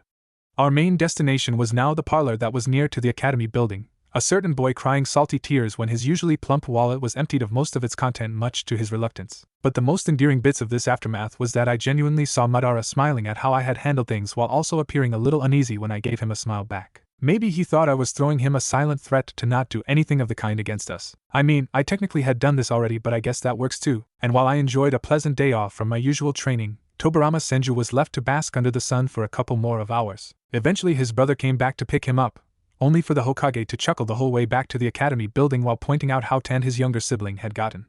Tobirama wasn't amused. My breath itched as I tried to conjure my third fireball jutsu. The fiery sphere of murder traveled through the air like a messenger of death before colliding with the target in front of me. The training ground was quiet, with only mine moving and the noise created by my chakra techniques disrupting the silence that lingered in that tortured land. Madara was staring at the scene as he sat by a nearby tree's branch. The Uchiha looked interested in the display of raw destruction, yet seemed more and more intrigued by my initiative in spending weeks to increase my reserves and further sharpen my skills with the jutsus I currently knew about. Even though I don't have to worry about Tobirama pitting me against his apprentice, I still figured that I shouldn't lose my current pace, now that my sensei is spending more time to check on my progress. Days swiftly passed by as I tried to master the troublesome sensation that came with the usage of even the simplest fire jutsu. The fireball technique was the beginning of a lengthy journey that I needed to go through for the sake of lessening the issues brought by this natural weakness I had, and Madara was quick to provide me with the next step via the gifting of a scroll. The paper contained the hand signs for the usage of the fire release, Phoenix Sage fire technique, and the jutsu was far from easy to get to an average level despite it being the same rank as the fireball jutsu. Fire release was the priority for now as I took a brief pause from testing the only earth release technique I had.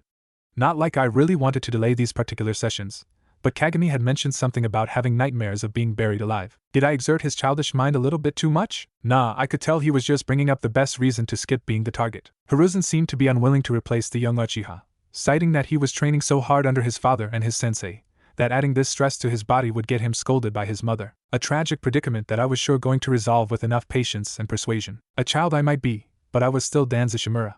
Well, in name at least. 2 months had gone away ever since I fought against Hiruzen, and while training proceeded smoothly and quickly, I still found myself struggling with a few issues that I had long ignored and that now were starting to become difficult to avoid. The first problem was that Mito seemed to have taken a strange interest in both me or Hiruzen. While this could have been easily ruled out as a young woman just wanting to play around with children, my suspicions of this being a little more than that ended up proved right as the woman started to clutch her stomach each time she had to crouch during her visits. At first I thought that she had managed to already seal the QB within herself thanks to Hashirama's help in suppressing the nine-tailed beast's negative chakra, but this assessment was already disproved when Madara made no remark over a possible battle being behind the strange behavior. And then it all hit me at once. Ninja don't have a correct way of figuring out if a woman was pregnant before the formation of a noticeable bump on the woman's belly just yet. So it came quite as a surprise when I felt a noticeable growth by her belly when she was giving the umpteenth hug to both her adorable friends. Mito was pregnant with the Hokage's heir or heiress. This news was good to hear, and it confirmed my early suspicions that the woman was going to conceive a child before becoming the first Jinchuriki. It wasn't an important dilemma considering that it didn't explain why the Senju clan was going to somehow thin out to only have Tsunade as its leader and remaining member, but it did defeat the chance of the family dying out to some birth complications encountered by Mito as the QB Jinchuriki. Still, despite the lovely novelty, the fact that we were going to spend a lot of time around Lady Hokage meant that both Hiruzen and I were going to become the prime targets of the redhead's mood swings once the pregnancy had entered an advanced stage. And that prospect left me morbidly curious to see the full destructive capacity of a pregnant Uzumaki, and horrified at the fact I was going to be subjected to this without any safety net about the matter. Yep, these were going to be a couple of dreadful months. It didn't help that poor Hiruzen was clueless about the disaster that was soon to come, allowing himself to be pampered and spoiled by the happy Mito whenever she decided to invite us for some time together. But I knew for sure that Sasuke Sarutobi, the young boy's father, was more than aware of the hell that we were being forced to walk into. Differently from what I had imagined about the legendary shinobi and founder of the first clan that joined Konoha, the man seemed to be perfectly level-headed and a good conversationalist. None of the impressive charisma alluded to in the rare times he was brought up in the lore, but he really gave off the impression of being someone loyal and trustworthy for most things. He was supportive and proud of his son, and he seemed to be glad of the fact I was friends with Hiruzen. The first time I was invited by the brunette to have a sleepover at the Sarutobi compound, I was taken aside by his father for a simple discussion. Nothing too heavy, or nothing that I could consider a threat in any shape or form, but the talk opened a curious glimpse over Hiruzen's life before he joined the academy. A loner, the reason that drove him to be friendless before he met me was related to Sasuke's legendary status within his own clan. Many saw the boy as the second coming of the brilliant shinobi, and various children had tried to befriend him out of respect for the man rather than simple and personal interest over making friends. I was the first true friend he had the chance of making, and that very detail left me incredibly unhappy for the remainder of the day. Thinking back at how things went when the original Danzoo cut the friendship ties with Hiruzen, I could now see how that was perhaps worse than the show displayed it. How much damage would have the original owner of this body done had I not been chosen to replace him? The answer was possibly easy to establish, but I felt very unnerved to think too much about it without aching in the self-loath. I was going to fix things, and they are going to stay fixed this time. And one of the things I was going to fix was getting Madara away from my mother. The simply creepy staring that I took notice about when I sparred with Hiruzen ended up becoming far more of a pressing issue that I wanted. First came the sudden visits early in the morning at my house by the Uchiha clan leader to pick me for training. The visits would result in unplanned conversations between the two adults, with Madara doing his best to be subtle with his interest in learning more of the woman, while my mother was just chatting about me. Any progress, if I had some issues or if I complained with how things were, and that very development left me glad and perplexed at the same time. One would think that a widow would have been unable to display this degree of denseness with someone as subtle as Madara could get.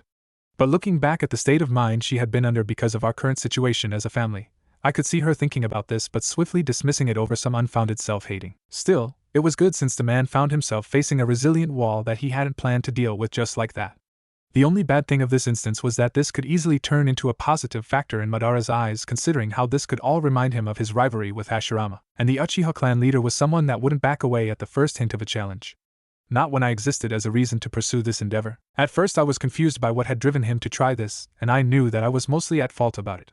With my meddling, I gained his interest and curiosity as a child he could actually tolerate, if not more, and that set up a strange precedence that reminded him of a topic he had never pursued about either for a reason or another. He was celibate, and as the clan leader he had a duty to his family to sire an heir. In the original timeline, Madara never had the proper chance to think about starting a family on his own. Hashirama managed to do this thanks to Mito, but the Uchiha ended up dying without a wife just like Tobirama was going to. When I came by, Madara perhaps saw something worth of studying with more caution and genuine seriousness. And when he realized that my mother was single, he felt like he had discovered the winning formula behind flawless romancing. Spoiler alert, the man wasn't good at math from the way he messed up various encounters. The fact that I was actively blocking his means to score something successful also interfered with his chances of ever winning that senseless war. I wasn't going to allow a prick like Madara to settle down with my mother. While I wasn't the woman's original son, I wasn't heartless enough to let her live the rest of her life together with the bastard. That would just be plain cruelty on a living being. And I wasn't aiming to become a monster before and beyond the temporary years of war that were soon to come. A sigh left my lips as I recollected my thoughts away from those distracting topics. The session was far from over, and I carefully walked toward the nearby lake to start exercising my water walking skill. The troublesome chakra refining technique was tough early on, and I had yet to get a decent grasp over it, but I knew that I was making grand steps toward a good result about it. I wobbled while pushing energy to my feet, moderating the stream as to either sink into the cold lake or propel myself off the liquid surface. And I was more keen to feel the chills considering how the latter option was far more dangerous and painful than the former. Distracted for good enough reasons, I didn't notice that someone had arrived at the training grounds. Madara did, and he jumped off the tree's branch before calmly approaching our unexpected visitor. 10 minutes flew away as I felt happy with the progress made for today. I quickly backtracked to proper ground, jumping off the water's surface and almost tripping in the process. A sigh left my mouth before I turned my attention to where Madara had gone. The man was talking to someone I was familiar with, someone I wasn't planning to encounter just yet since I had last seen her the day before. Mito was smiling as she waved before rushing towards me.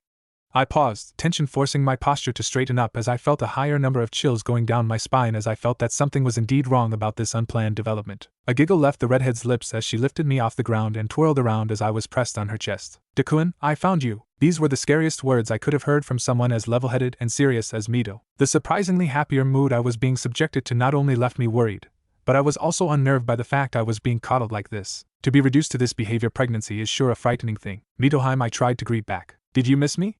She interrupted with a giddy query. "Did you?" I felt my throat tightening at the chilling scene I was being subjected to. "Why, yes, good," she replied, ignoring the uncertain tone that I had while answering.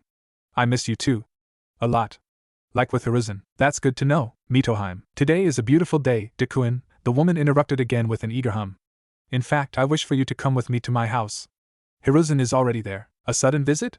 "Why?" Before I had the chance to ask about this, she nodded. "We've guests from my home, Yuzushiogakure." Blinking in surprise, I finally got an idea of what could have gotten her this much ecstatic. Considering that everyone in the recently built village were all part of the Uzumaki clan, it was simple to see that the envoy coming to visit was part of her close family. Still, I decided to bite the bait and ask. "Family?" "Yes," she exclaimed before giggling. "The Yuzukage, my older brother, and my niece are going to arrive at the manor soon, and I want you and Hiruzen around to entertain little Yoshiko-chan." And now I could see another reason for the Lady Hokage to be this giddy. Another child, this time her niece, was visiting together with the current leader of Yuzushiogakure. "And we should start moving already, or else we will turn up late," the woman muttered as she started to walk away from the training grounds, sparing a mere nod in Madara's direction, and keeping on carrying me. "Mitoheim?" She blinked, giving me a wide smile. "Yes, Dakun?" I was starting to hate that blasted pet name. "I can walk on my own," I pointed out, only to be granted a simple nod. "You could, but you're also tired from training." "I'm sweaty," I added, trying my best to get let go at once in the most polite of ways. She was wearing a high-quality kimono. Surely she had the common sense to. "I'm more concerned about your well-being, Dakun. My dress will not be ruined by some sweat drop." I gritted my teeth, glad that my face was obscured by the way I was being hugged. "Mada-sensei will try to get on with my mother if I'm not there, and I've already asked for Lady Sarutobi to invite your mama for a tea party," Mito interjected with a thoughtful nod, a brief break from her current state of mind. "What a responsible boy. Thinking about the plight of your poor mama and dealing with the rough romancing of Madara. I can understand your worry, especially since Hashirama-kun wasn't always a man that would quickly realize what I meant with my early efforts." I blinked.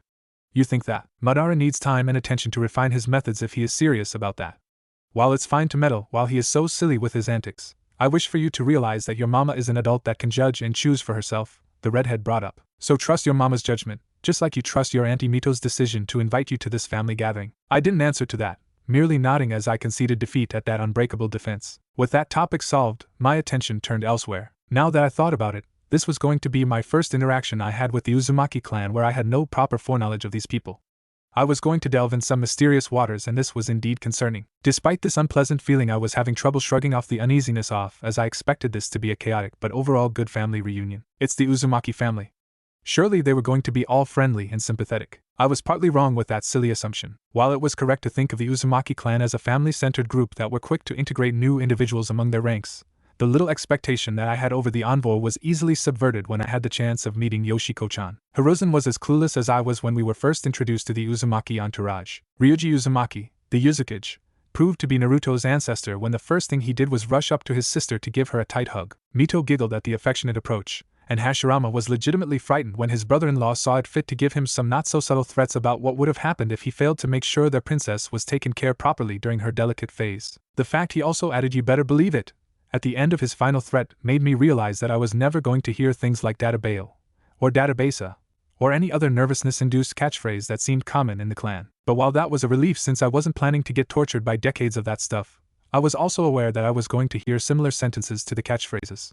And I was going to hate each and every moment of that blasted development. Still, the current issue took priority over my annoyance, as I ended up making first contact with a grade 8 Sundara. One can joke about this kind of encounter, But when these happened, things were quick to get bad. Especially when said tsundere was a self-proclaimed high-tier kunoichi with a superiority complex aimed at us. Yoshiko was 7, and while being a brat was fine in most occasions, the brattiness she was quick to display was enough to get me to groan already. The girl looked like a mini Kushina with a darker shade of red hair and a pair of dark violet eyes. Her hair was a little clear compared to this example, but that was hardly a defining feature since her personality was doing all the work for her to bring me to a state of incredible irritation. My companion in this dreadful lunch proved to be less inclined to directly address the matter, as he tried his best to ignore and be ignored. The thing was that ignoring someone was never within the intentions of a standard tsundere, and the moment we were led to another room while the adults started to talk about serious villages-related matters, Yoshiko employed her full arrogance against us. Sitting on some pillows, I was trying my best to keep my attention locked onto my friend when a shadow loomed over us. "So, Auntie Mito said that you two were training to become ninjas," the girl muttered with a mocking tone. "I bet you two can't even handle shuriken properly." "We can, Yoshiko-san," I replied with a dry voice. "As if I would ever believe any lies coming from your mouth, Dekuen." My lips twitched in clear annoyance, but it wasn't the comment itself that got me this irked. It was the way this brat had taken a liking in addressing me as Dekuen. Why the hell was this becoming a thing? Why the hell Mito thought this to be a good idea? These questions I really wanted an answer about, but I wasn't going to risk my safety by bringing those up to the only individual that could answer those. I preferred life to death. I didn't continue through that conversation. With politeness failing to at least dilute the effects of her bitchiness, I just leaned back and turned away from the smug-looking Uzumaki. I allowed her this empty victory, just for the sake of me holding back from getting a more practical one against her. With me dealt with, her next target was Hiruzen. The brunette tried to look away and follow my example, but this only fueled the interest of the tsundere to press her advantage. "Your father, he is Sasuke Sarutobi," she hummed in malicious mirthfulness. "I bet he knows that you're actually a crybaby." The insult was weak, and considering the training we had to go through, Hiruzen was hardly fazed by it. Learning from my recent mistake, he decided against giving a proper response to that, merely keeping himself quiet after that comment. Yoshiko was irritated by the lack of a reply. That was one of the weaknesses to the bravado she was displaying. Considering how arrogant she was, I knew that while her training was above average, she was far from being a genuine threat to either me or Hiruzen, which is why I was paying her little to no attention whatsoever as she seemed to contemplate this strange retaliation. Silence reigned as dominus, and for a moment I thought that we had indeed found a way to drive her to stay quiet. Once again a silly illusion that was proven wrong when she decided to aim higher and strike harder. "But I bet it has to be tougher for Dekuen since he only has his mommy," the girl resumed, her maliciousness barely grazing at my mind's thick armor. "Always crying for daddy that is never coming home. A nobody, someone that probably died in a ditch and that's enough," I muttered as I stood up from my seat. The action got a surprised look from the cheeky brat, and her wide eyes were matched with my stern look. I was no longer beneath her, and the sudden closeness got a shiver out of her, and a quick step back. "You think you can just insult us because your father is important?" I asked with an irked tone. "That you can come here and demand respect when you're so eagerly mocking the passing of people that died in the past age of wars?" A scowl slowly appeared on her face, but she didn't have anything to say back at me. "You're all talk and no bite." "That's the truth," I continued calmly, my stare never leaving her. "And if you think I will just allow you to disrespect my father like this, then you are incredibly wrong." Narrowing her eyes at me, she tried to reply. "Ah, really? Then prove it.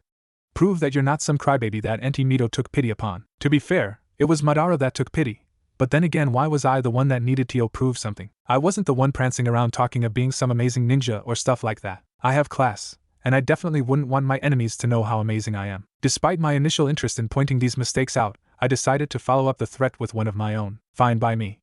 The mansion has a training courtyard that I'm sure we can use," she scoffed. "Of course we can, this is Uncle and Aunt's house, and they would allow me to have you humiliated." I didn't hate kids, in fact I mostly saw them as cute and adorable in most instances. But Yoshiko was making me regret having such a soft-hearted approach towards children. I was quite sure that after today my perception of my peers was going to change a lot. Instead of lingering any further on those thoughts, Hiruzen and I led the girl to where the courtyard was and we started to set up the rules of this stupid challenge. Shuriken jutsu, and a display of our best jutsus. I was more than glad that I had recovered enough chakra to use a technique without straining my body, but what really made me ecstatic was when the first task started. Yoshiko took the first turn, throwing 3 kunais at the central target and getting all of them on the middle spot of the target. Her gloating smile was partly legitimate, and she looked surprised as I decided to clap at her successful display. If only I had been more mindful of the fact that this kind of praise only aggravated her kind of people. Yes, I was aware of that a few moments before going through with it. Which is why I still did that. As I ignored her furious stare, I took 4 shurikens on each hand, allowing the sharp projectiles on the openings between my fingers as I took aim and threw them at the 3 targets all at once. The lateral targets had 2 shurikens each stabbed onto their middle spot as closely as possible, while the remaining 4 had been embedded onto the central spot of the target directly in front of me. Hiruzen clapped at the performance, while Yoshiko's jaws dropped very low at the unexpected results. While I had given priority to techniques and chakra reinforcement, I still left some space to sharpen my shuriken jutsu to an impressive degree of precision. I was a ninja first and foremost, so abilities that revolved around subtlety were to be improved to the very best. With the first half of the challenge concluded in my victory, the next bit proved to be somewhat bizarre considering that I was expecting something flashy from the red-haired girl. I really was. And yet, as she took a few steps toward one of the main pillars of the room, the girl smiled smugly before starting to walk up onto it. I blinked, unimpressed by the fact she was using a simple chakra control technique and not a proper ninjutsu. But I still looked at her as she walked up to the upper section of the ceiling. "Ah! I bet you can't do this!" Yoshiko exclaimed victoriously, happily preparing to descend and expect a failure from me. But as she walked back to the pillar, her left foot slipped and she almost fell down off the ceiling. Panic surged within my brain as I saw her arms moving just in time by wrapping around the piece of ceiling she had been standing off. Her legs were waving in fright, and she looked fairly desperate. Help. I can't. I glanced at Hiruzen, the brunette providing me a concerned look, but I quickly calmed him down by giving him a simple nod before I walked up to the pillar and started to climb it up. The young Uzumaki looked incredibly afraid as she held as much as she could onto the wood, the piece groaning and slightly bending at the sudden weight. Reaching the height she was struggling by, I carefully leaned towards her and started to help her move towards me. She continued to flail, but her desperation had calmed down a little bit as she took notice of my presence. Finally, she wrapped her arms around my neck as tightly as she could, burying her face on my shoulder as I quietly started the descent procedure. Moments passed silently even as we reached the floor, and her desperate embrace continued despite the fact we were no longer in a dangerous situation. "Yoshiko," I said, trying to sound as polite as possible. "Can you please?" I paused, a muffled sob reaching my ears and forcing me to address the fact that she didn't look particularly fine. And I guess it's pretty normal since she was a kid. And so was I. And Hiruzen, how the heck is it possible that young Sarutobi wasn't fazed by this circumstance? I had the self-insert card to play. What about him? Ninja parents? He is Sasuke Sarutobi's son after all. Just as I tried to pry her off, and hopefully calm her down with some proper words, my attention was stolen away as I noticed someone rushing towards us. I was yanked away without having the chance of saying anything, my butt hurting as I landed a few meters away on the cold wooden floor. The Yuzukage was embracing her daughter as tightly as possible, and the little girl, albeit surprised by this curious event, didn't shy away from returning the hug. I could see Mito gasping and rushing toward me while the Hokage kept by Hiruzen's side and started to speak with him. "My sweet Yochan, what happened? Why was that boy hugging you and daddy?" the child muttered nervously, but before she had the chance to continue, the man turned to me with the most furious look on his face. "What did you do to my baby girl, boy?" I opened my mouth. "Stop yelling at the children, Ryuji," Mito remarked sternly. "I want to know the truth myself, but you can't behave like this." The Yuzukage seemed ready to retort this, but he stopped as soon as he felt his daughter tugging at his coat. "It's my fault, Daddy," Yoshiko pointed out quietly. "I tried to climb up that pillar and I got stuck." "Did Dakun help you back down, Yochan?" Mito inquired, getting a nod from her niece. "Then I think you owe Dakun an apology, Ryuji." The man tensed up, looking unhappy about the situation. He glanced at me, and I gave him a deadpan glance. He was also embarrassed from the way he quickly looked away at my intense gaze. Apologies, kid." I would have wanted a lengthier apology, but then the situation would have become awkward once more and I really wanted to get done with this predicament. The visit didn't continue for long, and in the end I accepted the meek apology from Yoshiko when she later decided to talk with me in private. Hiruzen and I were finally allowed to go back home, and I expected for this entire debacle to be settled with the envoy leaving by the end of the day. But when the next morning struck, and I was woken up by my mother as she asked for me to check at the front door as a cute visitor was waiting there for me, I found myself gawking at the giggling form of an issue I had expected gone with the end of the previous night. "Good morning, Danzoo-kun. Do you mind if I join you for breakfast?" Turns out that Mito made a compelling point with the Yuzukage to let his daughter stay for a couple of months, just for the sake of providing some training while also fostering the relations between Konoha and Uzushio. Once again, these were going to be a couple of dreadful and long months. 2 simple weeks went by ever since Yoshiko was allowed to stay in Konoha, and my life had taken a drastic turn towards a particularly unpleasant direction. While many would shrug my plight as the struggle of a child trying to stay away from any girls with cooties, the reality was a little more about a grown-up dilemma. Even as I keep trying to politely decline the aggressive friendship-based attempts of a redhead with massive chakra reserves and plenty of techniques to give me chase around the village, the fact that nobody was offering me some legitimate support on the matter was infuriating. Sure, I was Lil Danzoo, but the mind and soul behind the kid's body was one of an adult. The idea of me being one of the 2 kids that were parried by some women just because we are cute together was as chilling as disgusting. I really didn't have much against Yoshiko. She didn't know that her crush was way older than he looked to be, and she was a kid. And kids of her age have yet to develop the proper means to understand the intricate thing that is love, which is why I considered her pseudo-stalking kind of cute to a fair point, as I could play around with it by going for smart but hilarious ways to screw with her covers. But as funny as it was, there was no denying that it was also immensely annoying whenever I was busy training. She would be perched by one of the trees, merely watching and doing nothing else. Nothing that could allude to her eventually turning in a yandere just yet, and I was quite sure that the Uzumaki had not gone for the Hinata pattern just yet. My hopes were grand, and I sure wasn't going to allow for anything less than that. I really wasn't planning to create a yandere by being the nice guy of the situation. But the compelling question now is, Danzoo-kun, why are you still considering the development a terrible thing if Yoshiko is that manageable? Well, my dear imagined friend, for this specific example, while Yoshiko wasn't that horrible, the same wasn't for the adults that were cheering for something cute to happen out of this. Mito was the one that spearheaded this, and my own mother had been more than happy to invite the girl for lunch from time to time. The discussions during these events were tame, but the shy blushing and the safe questions used by the girl were hints that the redhead knew that going overboard with her interest was going to end poorly for her. Hiruzen was mostly neutral about the matter.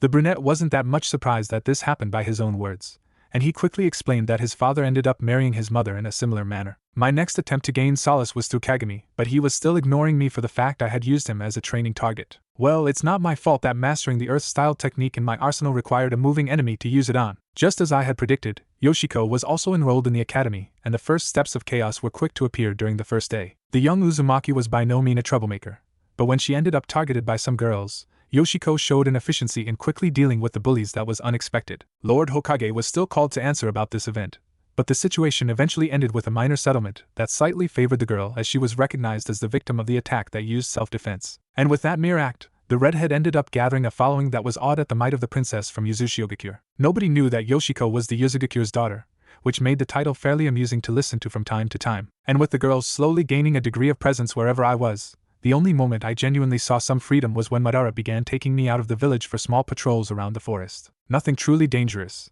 especially since I would stick around the Uchiha during the whole trip. Conversations would ensue from time to time, but nothing really meaningful considering how much attention was needed on speed and direction. We weren't even going that far from the walls, and the nature beyond civilization was somewhat relaxing. The patrols were something that had been pushed by Hashirama to give Madara some time away from the village whenever the head of the clan felt the need to stay away from the crowds of people in Konoha. I would have expected the man to make a fuss about being pushed to deal with something this menial and boring, but I was mostly surprised when he said he had been the one asking for a way out from dealing with his own clan. While the lore saw Madara as the absolute controller of the Uchiha clan, the truth was slightly different considering the noticeable influence exerted by the elders with the family. The group of old men had been supporting my teacher for several years now, but one of their main concerns had started to grow frustrating and unnerving to Madara himself. They wanted for an heir to be produced. They needed proof that their leader was ready to father an offspring and continue the long line that had governed the family from the Warring States period to the creation of Konohagakure. In the original timeline, this concern was pretty much ignored since Madara was aiming at the Hokage's role first, relegating the rest of his duties to secondary dates. With my meddling, this situation was subverted, and I slowly realized that the one that was to blame for throwing my sensei into trying to court my mother was none other than myself. Fuck. I had already screwed myself over and I hadn't realized that until now. Despite the grim thought that I was the idiot behind this very annoyance, I still found the discussion noteworthy as it gave me more insight over the politics of the Uchiha. The idea that there was so much more that I had yet to learn about this nice but somewhat deadly village was regarded with a degree of hopefulness. I really didn't want to die by ignoring a possible danger. Speaking of possible dangers, the conclusion of the second week saw me dealing with another situation that not only I hadn't expected to deal with, but also I was surprised to see unfold in the most bizarre of manners. It all started by the afternoon. School day was over, I had already eaten my lunch, and I was making my way to the training ground to meet up with Madara. It was pretty standard, and I was glad that Yoshiko had been busy because of her homework. Despite her interest in me, she was still unable to refuse her aunt's stern reminders that studying was more important. I was in a good mood, and I could already feel that something was indeed off about today, starting with the Hokage pacing around the academy's building for some unknown reason, and then Mito being seen using her chains by one of the unused classrooms while her husband watched. Their respective attitudes just had something that I couldn't help but worry about. They were concerned themselves, and they were preparing for something. But what? And why? I couldn't remember anything that should worry the strong couple. The first Kage summit was still a far possibility, and that was the biggest event I could remember that was going to happen in the next couple of months. So what was I missing? The answer came in the form of a serious-looking Madara enlisting me for another patrol, this time a little further than the areas that we usually checked by. I was surprised by his tense voice and lack of arrogance, but I knew to not refuse the request as I knew that nothing bad was meant to happen to me, or so I expected this to be the case. Worries of this being a flag about him bailing from Konoha were taken with a cautious approach, especially since I knew this possibility wasn't as doable as it was in the original timeline. Trusting my instincts that this was just the usual patrol session, I proceeded to follow my teacher out of Konoha's gates and deep in the green forest that spread on the right side of the entrance. We were going fast and far, with my mind building up thoughts and theories about what was going on. Some foreign ninja was trying to go for a border clash? Bandits? Maybe something sillier than that. Nothing was spared in that solo brainstorming, but I could still feel like I was missing something important. Something about the context of the situation. Eventually we arrived at our destination, with Madara stopping and gesturing me to stand on the tree branch I had just landed.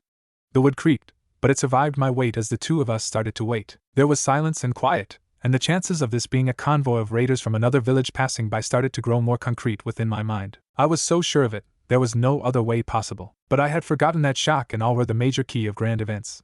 Especially those that history books in the original timeline might have forgotten about. While my eyes were on the road nearby, my attention slowly left my attentive gazing over the muddy line dividing the forest in two and started to shift to the small vibrations making the tree I was standing on shake. It wasn't an earthquake as the vibration wasn't a prolonged one. No, there was something unnatural about this phenomenon. It continued to grow in its intensity, and soon my mind connected dots about possible culprits for this predicament. Something was approaching, and it had to be quite big for making the earth shake so much. We waited, my tension increasing as I started to see a shadow in the patch of trees over the main road and several meters away from us. It was humongous, with several tendrils spreading from its behind nine tails. You gotta be kidding me. Why were we here? Why was I here? I was hardly capable of holding a fight with a Haiter genin, so how does my presence make things easy for Madara to handle? The QB, it was here. It shouldn't be there as there was no mention of the tailed beast ever coming to Konoha before Hashirama decided to have it sealed away. So why? Why was it here? While I would have wanted to ask as quickly as I realized this dreadful situation, my lips were sealed shut as I was finally hit by the passive aura of hatred coming off the QB. The miasma was manageable, but I could feel my chest tightening over the unpleasant setting I had been thrown into. Is that the dash? QB no Yuko, Madara curtly confirmed. Scouts had spotted it making a straight line towards Konoha. It isn't the first time this happens, but it never came this close to the village until today, and that was bad. Like, could it be that Hashirama and Madara actually fought the beasts before the Uchiha had betrayed the village?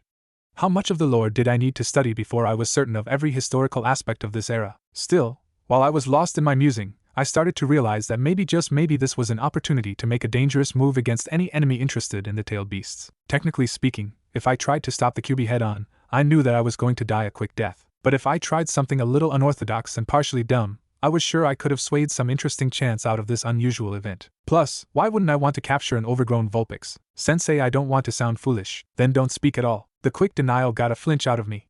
That degree of sternness was a novelty, but I knew that it was legitimate since the monster we were looking at was capable of swatting Haiter ninjas around as if those were flies. The only ones that could currently handle him were Madara, through his Manjikyu Sharingan, Hashirama, through his Mokuton, and Mito, with her golden chains and sealing mastery. And I clearly was far from being as powerful as they were considering the circumstances. But I had a degree of leverage over the big fox. Knowledge that wouldn't not only have him pause in his pursuit of food and human extermination, but also get him to become my ally. Sensei, enough. We will return to Konoha and I can stop it. He narrowed my eyes at me. Perhaps you're not thinking straight. Maybe I should have expected the hateful aura coming from it influencing you, but I'm quite sure the worst influence I was dealing with was the tiredness of going through a painstakingly slow school day. That could hardly be beaten by anything. Instead of speaking once again, I knew that it was time to make a decision that could easily put an end to the youthful adventures of Danzoo if I wasn't careful enough with my approach. I could see gold, and now I couldn't help but jump towards the shiny pot. And like that, I bolted off the tree branch and up for the sky. I went well above the trees and soon I was in sight to reach my target. The QB had barely noticed my presence, perhaps deciding that I wasn't worthy of his attention. Soon I found myself right above the spot I wanted to land on, and quickly dive-bombed for my destination. The hateful aura intensified the more I got closer to the origin of it, and I was about to start shivering uncontrollably before I found peace within the fluffy landing spot I had eyed from my previous position. The fox stopped, the behemoth pausing as Kurama realized that the little issue was slightly bigger than he had expected. I didn't linger on the soft fur of his, knowing that if I didn't move now I was going to be swatted and probably erased by one of his tails. My walk through the tailed beast's back was a tense but speedy one, and I ultimately arrived at his right shoulder before taking a seat in there. The QB tilted his head so that one of his red slitted eyes could take note of my presence. A human kit? Are you perhaps suicidal? I've been asked that an unhealthy amount of times, but no, I'm not craving death. A blink then too. Then why are you annoying me if you aren't seeking death, little mortal? Oh, you know, just passing by and admiring nature, plus I think you're going toward a place I don't want you to trash and destroy. Your home? Maybe. Oh, so you're from that village I think you humans call it Konoha? Maybe. His posture tensed and a little snarl replaced the neutral take from his lips. And now you're irking me. It's not my fault you learned to like hate more than love, I pointed out dryly. Nor I think it's yours. Now, isn't that a curious thing to say? The beast mused out loud. You speak as if you know me. I shrugged. I've heard about you. And your backstory? A lie to spare your pathetic settlement? Nah, I'm quite sure of the info I've on you, I replied calmly, fighting off the little uneasiness that was returning despite the softening of his hateful aura. I think you're a little kid that doesn't know anything about the world. Are you comparing me to your younger self, Kurama? He was ready to rebuke at that little jab, but he paused as he realized what I had just said. We were pretty far from where Madara was, and I was speaking as quietly as I was allowed without passing to whispering. There was silence, with the fox thinking about my words before offering the best he could come up after a solid minute of quiet. How? I know stuff. But people don't know I know, I tried to explain as shortly as I could. I know that your father, the sage, created you from the Jubi and he wanted you to guide humanity through the right path, but we messed things up. I would say you tarnished, crapped, and then barfed over his legacy. I shrugged again. I mean, kinda? I don't want to say I don't give much weight to the gravity of the situation, but you're right about it. I can tell there is a but. Speak up, I'm feeling interested. I want to make a deal. Consider it more of a temporary solution so we can come up with a proper apology for the shit you and your siblings had to go through. The fox huffed, easing up a little bit. And that is? I merely smiled. Yep, I just got my overgrown Vulpix. Forgive me if I'm sounding a little bit insensitive, Danzoo-kun, but what do you mean you offered the Kyuubi the mountain over the village as a resting ground? I flinched at the loud tone taken by the Hokage. The office was significantly packed with important ninjas: Sasuke, Sarutobi, Madara, Tobirama, Mito, Hashirama. Yep, I think I managed to make this a fun grilling to be subjected to. Do you understand the danger you've subjected yourself and Konoha to? The possibility of the fox just abusing this deal to attack us by surprise. Yes, because the currently napping fox that was visible from the window behind him would certainly strike the village with yawns. I'm being serious, and I know that my decision isn't driven by stupidity, I rebuked tensely, gaining a frown from Hashirama. But before the Hokage had the chance to inquire about my sureness, Mito decided to speak up. Dakun, I want you to answer this question without omitting any truth you might know of, the woman began saying with a serious tone. Can you guarantee that the Kyuubi will not attack Konoha? I can guarantee it with my life, I stated with a calm tone, drawing some perplexed looks at the degree of seriousness I was displaying for someone of my age.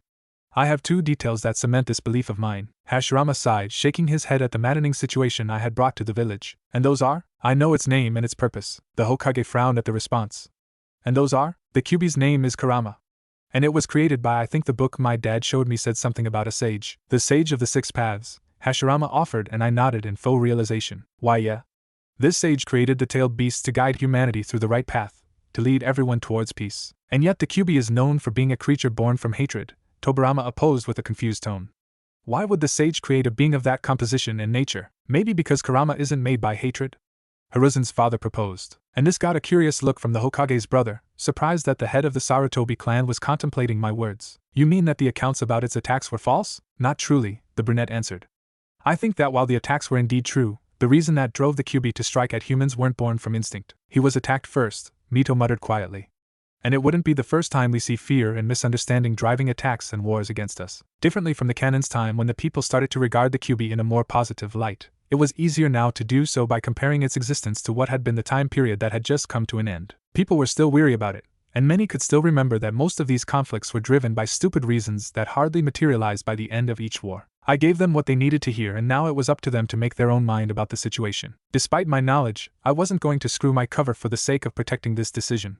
I needed to have my interrogators do that for me, or else I was going to risk a little more than a stern lecture. You should also tell them about the points you've agreed with the Kyuubi. Madara decided to pull me back into conversation, perhaps interested to see how I would handle being pressured again. The smug bastard was going to feel my wrath once I got some laxatives in his ramen when we would have lunch at my house tomorrow. Points? I gulped nervously, as Hashirama inquired, and I knew that one of the individuals in there was going to be annoyed by what I had agreed with Kurama. Considering that Kurama isn't a tool, nor a weapon for Konoha to use whenever there is a war, I started to say with a tense voice.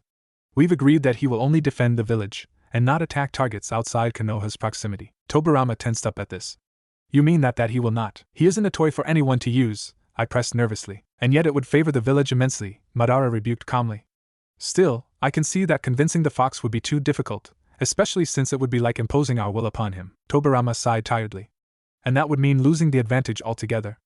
I suppose we couldn't have asked for more without jeopardizing this undoubtable boon to the village. I can tell that now we've reached a conclusion to this little meeting, and I think I have the proper punishment for Dakun, Mito proclaimed calmly, turning at me with a smile of the sickly sweet kind. A chill went down my spine while the rest of the ninjas present nodded in agreement, allowing the redhead to speak up about the matter. While Dakun gave the village an addition that will improve our defenses, I believe that he put himself at a risk that could have seen him lose his life, the Uzumaki resumed calmly.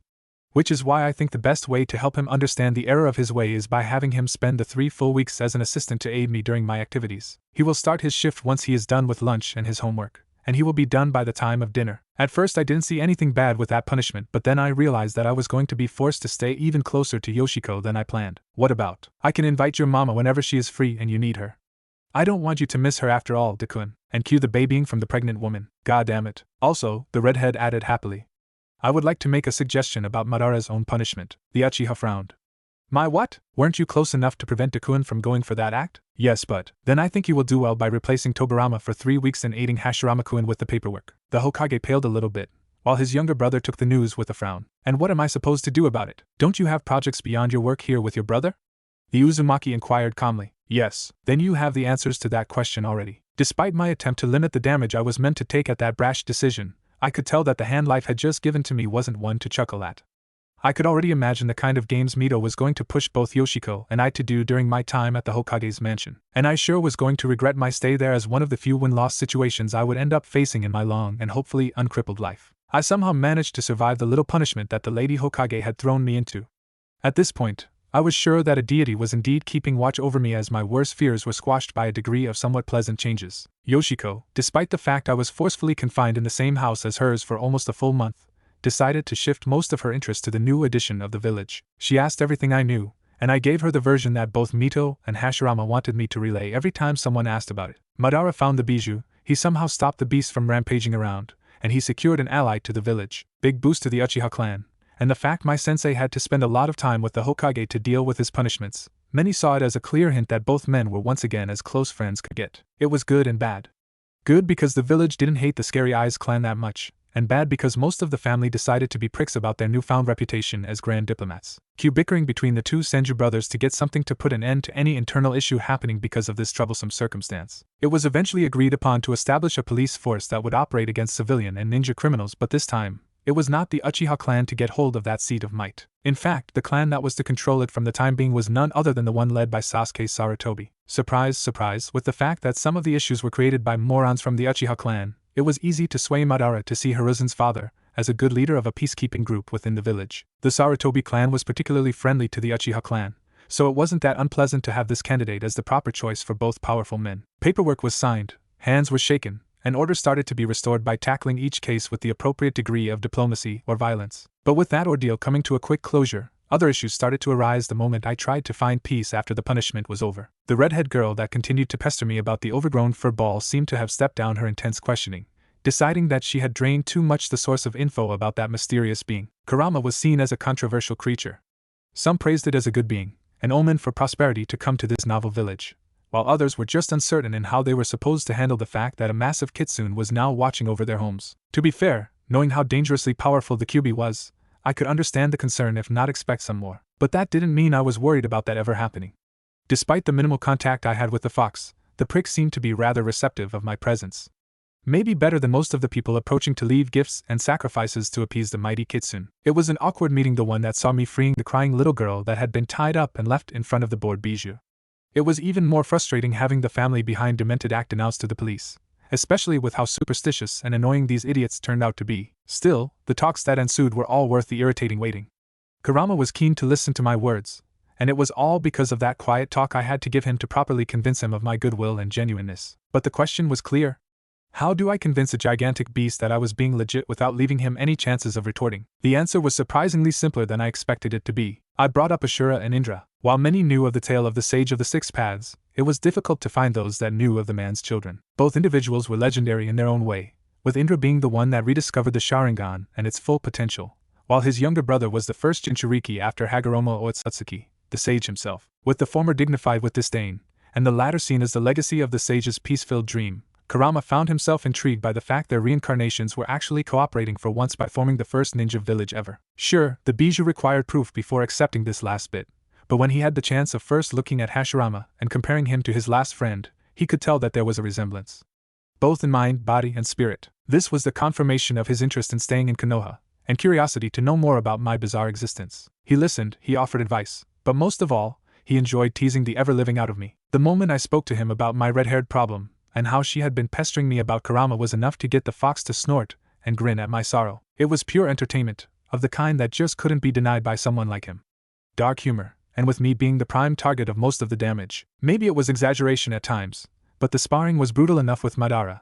It didn't help that Mito decided to have fun with both me and Yoshiko by teaching us how to properly fight. Any worry of hurting the pregnant woman were gone after 6 thunderous rounds of crushing defeats. Those were the moments where I actually bonded with the fellow kid, with the girl happily seeing the issue the same way I always did. Mito was crazy, and her pregnancy made her easy for her to go ballistic at anyone. With the punishment ending and my life returning back to normalcy, I expected things to go my way for once. A few months of relative peace, maybe some investigation to intercept Setsu before Plant Dude could make a terrible mess of this timeline, and maybe, just maybe, get 2 more abilities in my arsenal. But of course, I wasn't to be spared by hell itself. The classroom was quieter than usual. This very detail not only was absurd since the place was filled by children, which weren't exactly known to be quiet. Even ninja children needed to be pests from time to time, but then again, today wasn't a normal day. No, it was far from being a normal one. The major twist, the very element that brought this much silence, was currently standing beside the teacher. Long dark hair, a neutral scowl on his face, a pair of white eyes. Yep, the Hyuga clan had finally decided to join Konoha. Not much of a surprise, but I was quite confused as to why it took so long for them to become part of the village. If I could remember correctly, there were allusions of them having joined among the first clans, but considering how long that part of the lore happened and how many old clans withered out before the beginning of Naruto, I could tell part of it was propaganda, at least part of it. While I would have normally seen this addition as a new entry to the ranks of the next generation of soldiers loyal to the village, I could tell that this boy, this guy that I had a slight clue could have been Hayashi and Hazashi's father, was not planning to make friends. At least not when his stare was so intensely aimed at me. And not the "this guy is cool" kind of stare that I knew only from fangirls right now, but the "this guy he is strong, I need to make him submit in a cool way" kind of look. Another cliché, another stereotype.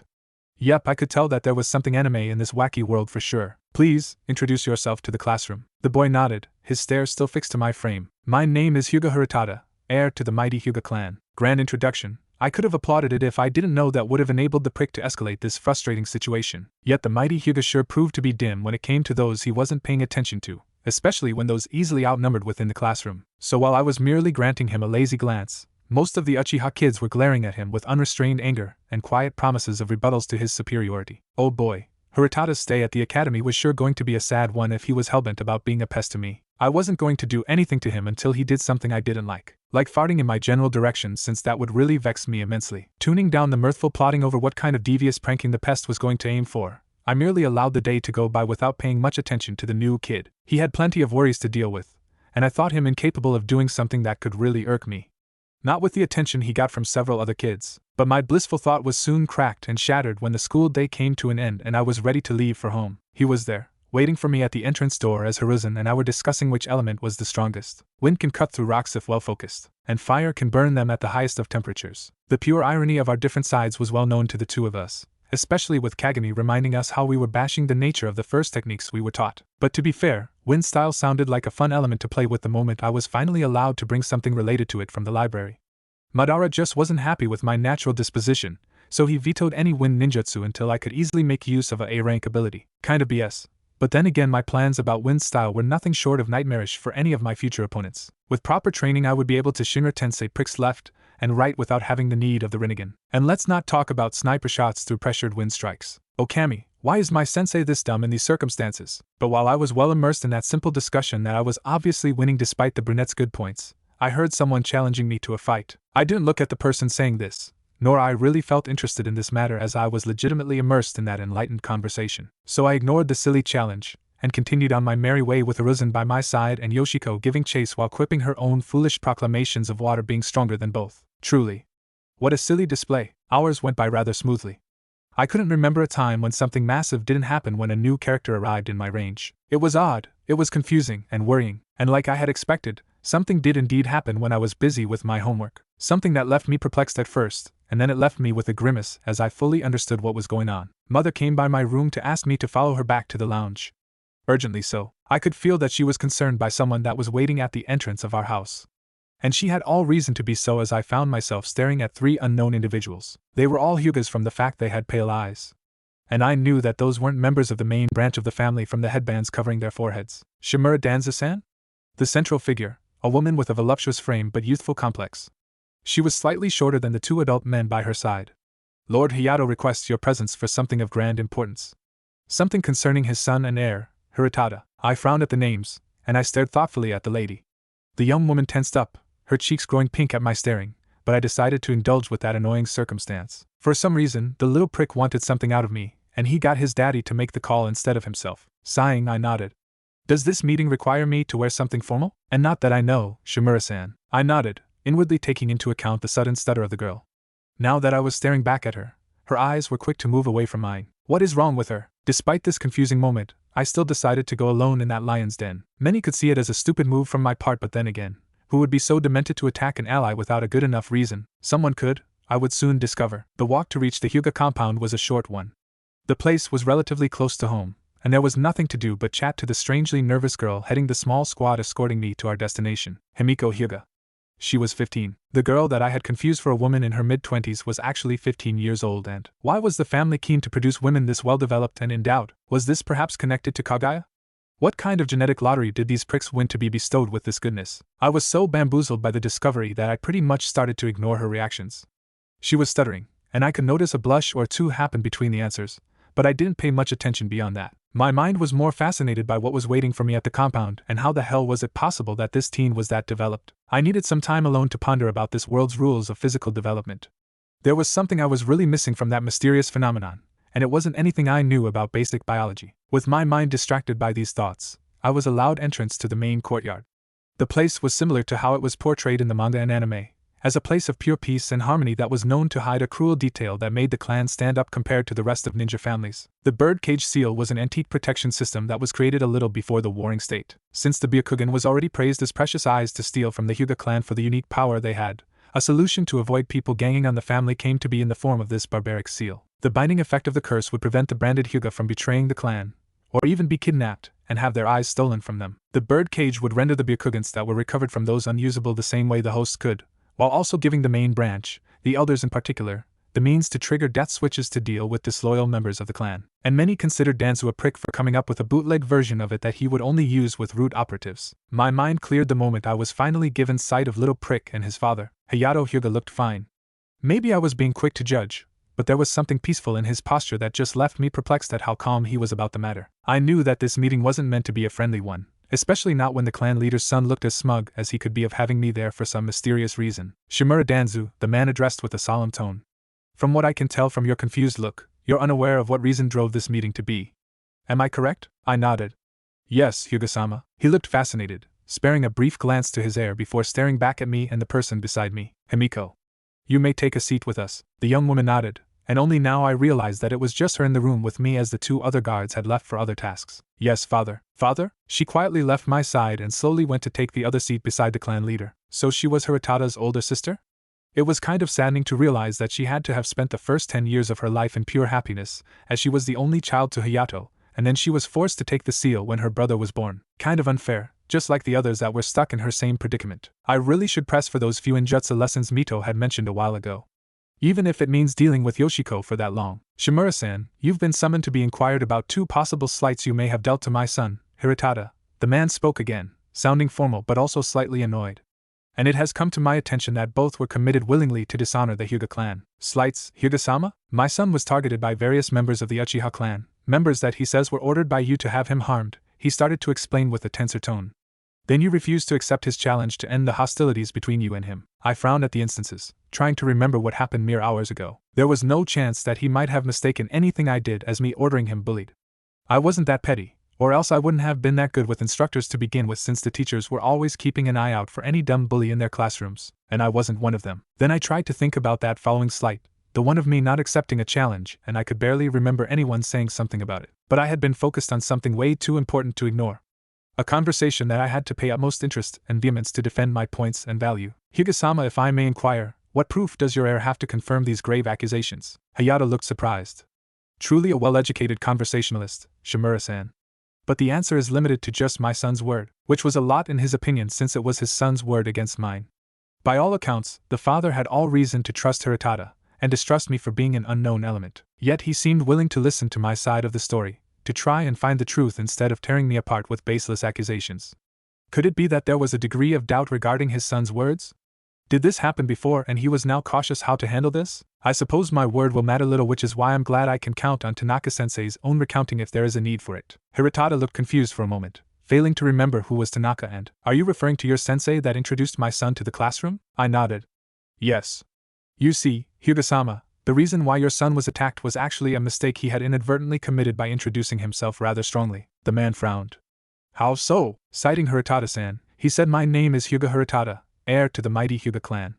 Which, while it's a good statement to display the power of the clan, it can also gain the ire of those that believe their clans to be the mightiest. The Uchiha clan, Hayato guessed correctly. I can see that being taken unwell by the children of that clan. And yet I find myself asking about your private talk with one of the ringleaders. Once again, I found myself frowning. Ringleader? The only Uchiha I spoke with today was Kagami-kun, and it was about a little issue we had a little before Hiratada-san joined the academy. What about? My heir said it was a pretty heated argument, so he was spying on us. Next time, I need to take extra precautions to stop stalkers from eavesdropping. Well, I might have asked Kagami-kun to be my target practice for a jutsu he found rather unpleasant, I replied with a slightly annoyed voice. It was the hiding like a mole technique, and he was rather cross that I wanted to have him as a target more than 10 times. I've heard that the technique claimed many strong men's lives, the clan leader pointed out. Mostly those that tried to use the ability to bring allies out of a dangerous situation only to end up killing their teammates. I held a flinch back since I did hear of those dreadful rumors. But they were rumors, so there was no reason to worry and nag like Kagami was. This spat was just senseless, and I knew that it would take him a day or two to finally let this go and be my target practice again. There was no way in hell I was going to let go of that demand. Not even if he somehow managed to learn how to make blood clones. I'm rather experienced with it, and I know his height properly to not go overboard with the jutsu, Hyuga-sama, I replied curtly, unwilling to spare more on the topic. It was a private affair about trust, friendship, and target practices privileges. I will just assume that you will handle this situation without going too far.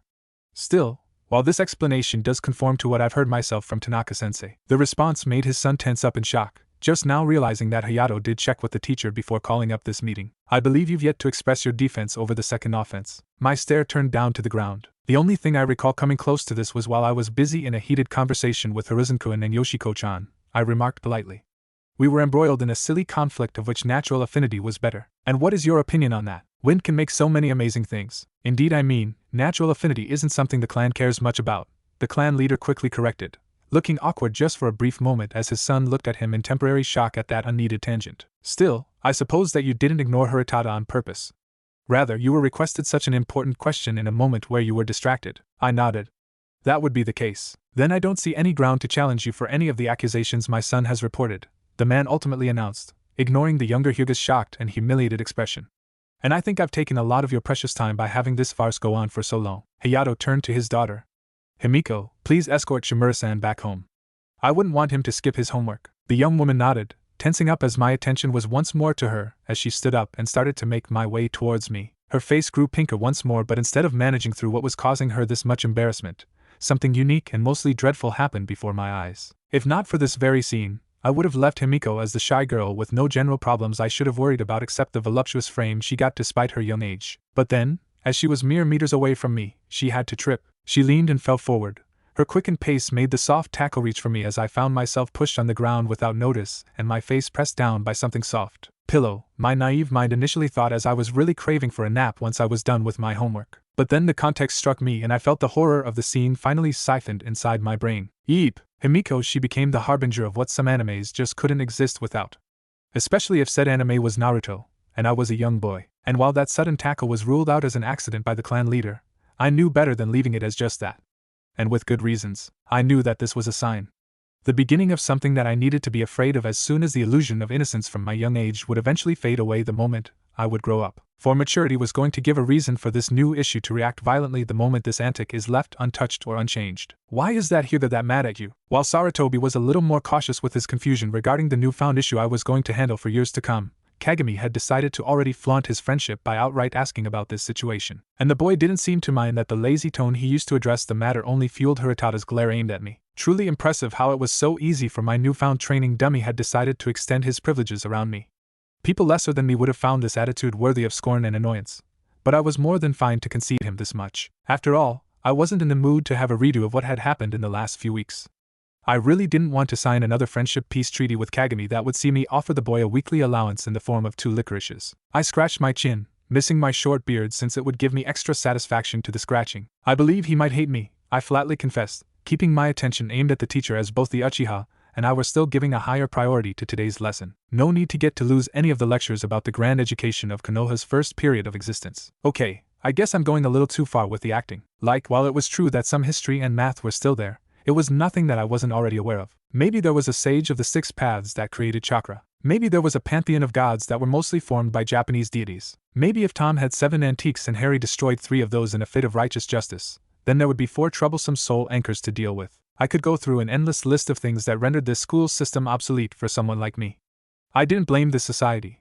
I just blamed the fact that Divine Lottery had me take this role and handle a mixture of known canon and untold lore. I think 3 hours of sleep don't work well for me. Danzoo-kun, what is the result of this one? Yoshiko asked, sitting on the chair beside mine, right on the side that wasn't occupied by the Uchiha. The redhead proved to be quick with ninja-related stuff, but she found a worthy opponent in the form of math. Despite her noble upbringing, there wasn't a real reason for her to be bothered by this subject just yet, and that was until she joined the academy, right in the place where her father's clout couldn't protect her from the heinous monstrosities that were symbols and numbers. Sparing a quick glance on her paper, I merely hummed at first. Then I spoke with the calmest of voice. How did 4 become 9 in the 3rd line? The comment drew a frown from the girl, with the young Uzumaki looking back on her paper and tensing up. Oh indeed. I really forgot how troublesome it was being the smartest kid and being glorified by many while also hated by a good vocal group. Bullies weren't much of a thing at this stage of the academy, but I knew well enough that children needed just a little to snap into the most horrible beings possible. I was sure I was safe for now, but considering I had already someone with a hate boner fixed on me, I knew that the process was just going to get quickened by this variable. Much to my relief, the lecture ended and so the school day 2 was concluded. Spearheading a quick retreat from the classroom and out of the building to avoid giving reason to the Hyuga air of my maliciousness, I ended up sharing a curious conversation with Hiruzen while Yoshiko and Kagami trailed closely behind. Did your sensei tell you about what is going to happen for next week? The brunette inquired, looking interested by the fact I was blissfully unaware of what was going to happen rather soon. Something big, no huge. It was so massive that I almost broke in a brief tense pose as I realized how fate was already kicking my shin with her iron-tipped boot. More training? I asked unconsciously, knowing nothing of what the fellow boy was speaking of, and Hiruzen sighed, looking rather serious. The Hokage will be leaving for the land of the fields. He mentioned a summit, but he didn't say who was invited to it. God damn it myself. Of course my decision to bring Kurama as an ally of the Leaf would have made diplomacy a complicated mess. It was my fault that people were getting upset over the fact one of the players got a scary-looking kitsune that could rip apart an entire country with a single slam from one of his tails. And now something will have to be decided about the matter. Something that not necessarily will be any of the scenarios I favored for such a diplomatic endeavor. The first Kage summit. I was the main cause that led to its early convocation. It has to be about strong people. Isn't the land of the fields a crossroad between the 4 major lands? It could be a major border redistribution, Yoshiko quipped quietly. I think Dad once mentioned something like this. Not to this extent. I shot down her suggestion with a distracted tone, my mind having yet to grasp at the magnitude of this issue. It will be bigger. Probably bigger than any events that have unfolded before the villages were formed. The trio of children regarded me with a confused look, and they slowly grew nervous at my unhappy mood about it. It couldn't be that bad, right? Kagami asked. Surely both the Hokage and Madara-sama will make people see that we don't mean any harm. Hashirama? Yes. I will never believe otherwise. Madara? Asking for peace through diplomatic means? Maybe I should start being less brutal with the use of some vicious technique I would bestow to the poor boy. His head was losing some gears already. We shall see as soon as more news are given about it, and then. Danzoo-san. I tensed up again, this time my worry being directed away from the trouble brewing away from the village to the one that was currently boiling within Konoha. Left hand raised up and waving, Himiko Hyuga looked ready to die by embarrassment for breaking off from her usual shy shell. The young teen stood out to the few adults that were waiting outside to pick their kids because of her height, but my attention was soon taken by the familiar rectangular box that the girl was grasping with her right hand. Yoshiko groaned and almost wanted to scowl at her acquaintance, while the 2 boys in my group were more than sympathetic over the horrible situation I had been pitted against. While at first I was legitimately worried about the older girl becoming a permanent issue for me to have to deal with, I was caught by surprise, at least partially, when the red-haired Uzumaki took the new addition to my daily life with a forced smile and the promise of murder. I wasn't sure if I was expected to dread the day the true conflict would happen, or feel morbidly proud of the fact I was the one that got Yoshiko to develop her murderous instincts so precociously. I wasn't even joking at this point. The redhead had a moment, while we were sitting at lunch back at home where Mom would bring Himiko up in the conversation. I never saw such a young child stab so furiously at her food that wasn't Brussels sprouts or other kind of veggies. But even though one side of the brewing war had already made a display of intentions, the other faction was seemingly unaware that there was trouble in paradise. Hiritada's sister didn't seem interested in pursuing any serious analysis of the situation, keeping her mind focused on issues her clumsiness might have been responsible about in recent times. The chart of her clumsiness took a sharp turn upward ever since I became a factor in her life. While she was usually an innocent troublemaker, the moment I found myself tied to her was the moment the world casted a curse on myself. The young woman wasn't at fault most of the time, with some awkward tripping ending up with me being smothered for no apparent reason. I was a kid, but my adult mind found it difficult to suppress any awkward thought of those instances. There were some funny nightmares of me hearing some car's sirens blaring around and dignifying the intrusion of a trans-dimensional FBI. Age wasn't just a number, and a prison cell wasn't just a room. The real horrible aspect of this whole ordeal was that to add some salt to the wounds and rub it in the most unconscious way possible, Himiko found something that could be used to apologize instead of awkwardly doing so through words. The box she was holding close to herself was a bento box. A gift to appease my outraged self for her silly mannerism. She was adorable all around, something that made me quite surprised that no teens her age had sought her hand already. I was quick to attribute that bizarre phenomenon to her father's unwillingness to let his daughter be wed this early on. All guys that were as old as Himiko were carefully studied, bribed, and forced to not keep a strong friendship bond with the young woman. It sounded a little excessive, but there was a surprising number of noble girls that were taken advantage of by those that wanted to have reasons to blackmail the clan said girls were part of. On the one hand, I could understand the logic, but on the other hand I couldn't help but find the whole thing excessive and in need of a permanent solution. Some law that prevented this kind of accident from happening. Why is she here? Yoshiko finally asked, glancing at me intensely and demanding an answer. I believe she is apologizing for what happened 2 days ago, I calmly replied, surprisingly unable to hold the proper glance aimed at the annoyed girl's face. Just like she did the last 5 times. I think she is doing it on purpose. I don't think so, I rebuked quietly, her glance turning in a glare. Why? She has plenty of opportunities to do more. She didn't, I answered cryptically. Plus, I can tell that she isn't lying about her uneasiness after these accidents. It wasn't Himiko's fault that she was clumsy as fuck. I blamed genetics being somehow involved in this bizarre family's trait. Eventually I approached her, the Hyuga girl smiled and offered me the bento as an apology.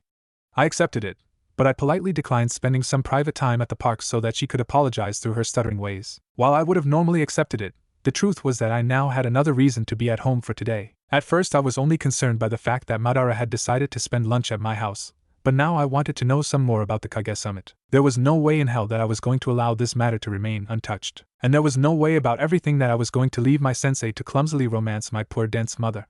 No chance at all. When I was served the usual bowl filled with carrot soup and ramen, I found my mind quickly turning at the chances of unconsciously discovering how to make pasta. It would be difficult to explain why the dish would be more acceptable considering the surprisingly strong hold ramen had through the entire elemental nations, but I knew that some classic pasta al pomodoro was going to be enough to warm people's mind and hearts to accept the pasta god in their heart. I really miss home. And I really miss pizza. Ignoring the pangs given by the sudden nostalgia attack, I proceeded to keep my focus on the real problem within the small scene I was part of. My mother was happily enjoying her share of the meal, while Madara was stealing some not-so-subtle glances at the distracted woman. For once I was glad that someone of my family was so clueless about this kind of stuff, and also confused as to how she got to see romantic feelings from girls aimed at me when she wasn't able to do the same for herself. I guess being a widow turned her more reluctant to believe in a second chance. A pity, but not one big enough that would have gotten me to bless any attempt from my sensei. The situation was quiet. It was far from becoming worthy of any intervention from my part since Madara had yet to leave the early stage of studying or admiring his prey. Like a hunter preparing a plan to hunt down a delicate dove, the man was taking notes of what he could use to win that challenge only for his inexperience about romance to rule out any impressive topics he could bring to score some successful victory out of it. Instead of allowing this to happen, I decided to directly disrupt his preparatory phase with a calm question. So land of the fields. Dark eyes shifted away from my mother's frame and right to my face. HM? The woman asked as she too took notice of my words. Did you say something, dear? I blinked. Just thinking about what I've heard just recently. Madara-sensei will leave for the land of the fields with Hokage-sama. The widow looked surprised, turning to stare at our guest.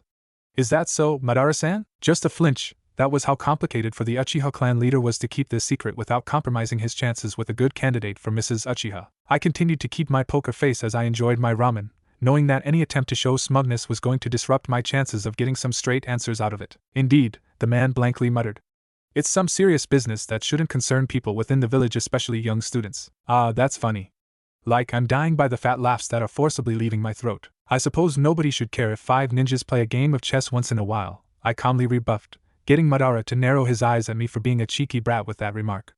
But then again, you're not a chess player yourself. You are more the person that likes punch problems, sensei. If something works, there's no reason to go for another approach, the powerful shinobi quietly shot back. And I recall you having your own secrets, Danzoo-kun. What? Danzoo-kun, what is your sensei talking about? I don't know, mother. It's not like I too was surprised by that strange comeback. It's nothing to worry about. Rather, it's an interesting detail that I don't understand why you would keep it away from the public eye. Madara's words seemed to ease Mom's worries a little bit. The woman was still concerned, but looking quite unwilling to press too much on the matter. How about we make a trade of sorts? The Uchiha clan leader proposed.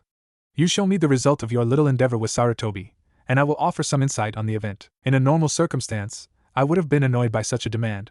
I knew that many would have outright refused this attempt of stealing a unique technique, but I wasn't worried about his pretty eyes being able to understand my jutsu. In fact, I had two strong reasons to doubt he would be able to accomplish it. First, the technique itself was far from being completed. Without the proper size of chakra reserves to help me with the taxing upkeep, I couldn't even keep its early form for long. But the more important bit was that this jutsu didn't have a hand sign. I shrugged, standing up from my seat and looking at him with a serious look. Mother looked confused, then worried that whatever I was planning to do would cause problems within the room. She seemed to stop in her effort to protest my demonstration when I held both of my hands in front of me, arching both palms as if I was grasping at a silent orb. At first nothing happened. Then a small blue light could be seen growing from the middle of that nothingness. A vortex that grew a little more until stopping to a disappointing size. Heck, it was even worse than what Boruto could accomplish with that jutsu, but it was there. It existed, and it was a step in the funny direction. Madara's Sharingan was now frowning over the mesmerizing sight, a mixed reaction made by disappointment of discovering that he couldn't copy it since it didn't require any hand sign and surprise that I could accomplish this. In part, I was feeling rather smug that I was having a reincarnation of Indra to almost salivate over the basis of Ashura's main knee shoe. The Rasengan looked pretty, but right now it was more harmless than a modest powered slap in the face. It didn't even last that long as I was forced to drop it, drops of sweat forming all over my body as I found myself straining over such a complicated technique. One could easily frown over the simple theory behind such a powerful jutsu, but I was given confirmation that such claim was absolutely bullshit. When I first tried it, I almost butchered my palm because of my stupidity having me lower the tiny semi-harmless sphere of pure chakra onto my skin. The result was a frightened jump and a small cut in the middle of my hand. Hiruzen was interested too, but he quickly noticed why I was cautious about practicing with him alone and away from others. The Rasengan was as deadly useful in good hands, as it was horribly self-destructive if left in the hold of a moron like me. 3 weeks of bashing my head against the wall of logic yielded this much. It was too little? I was 5. I didn't have access to any of the balloons Naruto used to learn it, and I had little time to practice about it since it was my first secret project. Not much of a secret now that Madara had to blurt it out to someone else. I sat down back on my seat, trying to ignore my mother's odd look at such a pretty thing while also covering for the signs of the strain I was fighting against. It was a taxing process. While I couldn't get a full glimpse of it, I could see the chakra flowing as you molded that sphere, the Uchiha commented blankly, settling for a fascinated look as he regarded this. From what I understand, you're not using it too frequently. I need to build up more chakra, I tried to explain, only for the man to sigh. Your body can't process that much chakra just yet.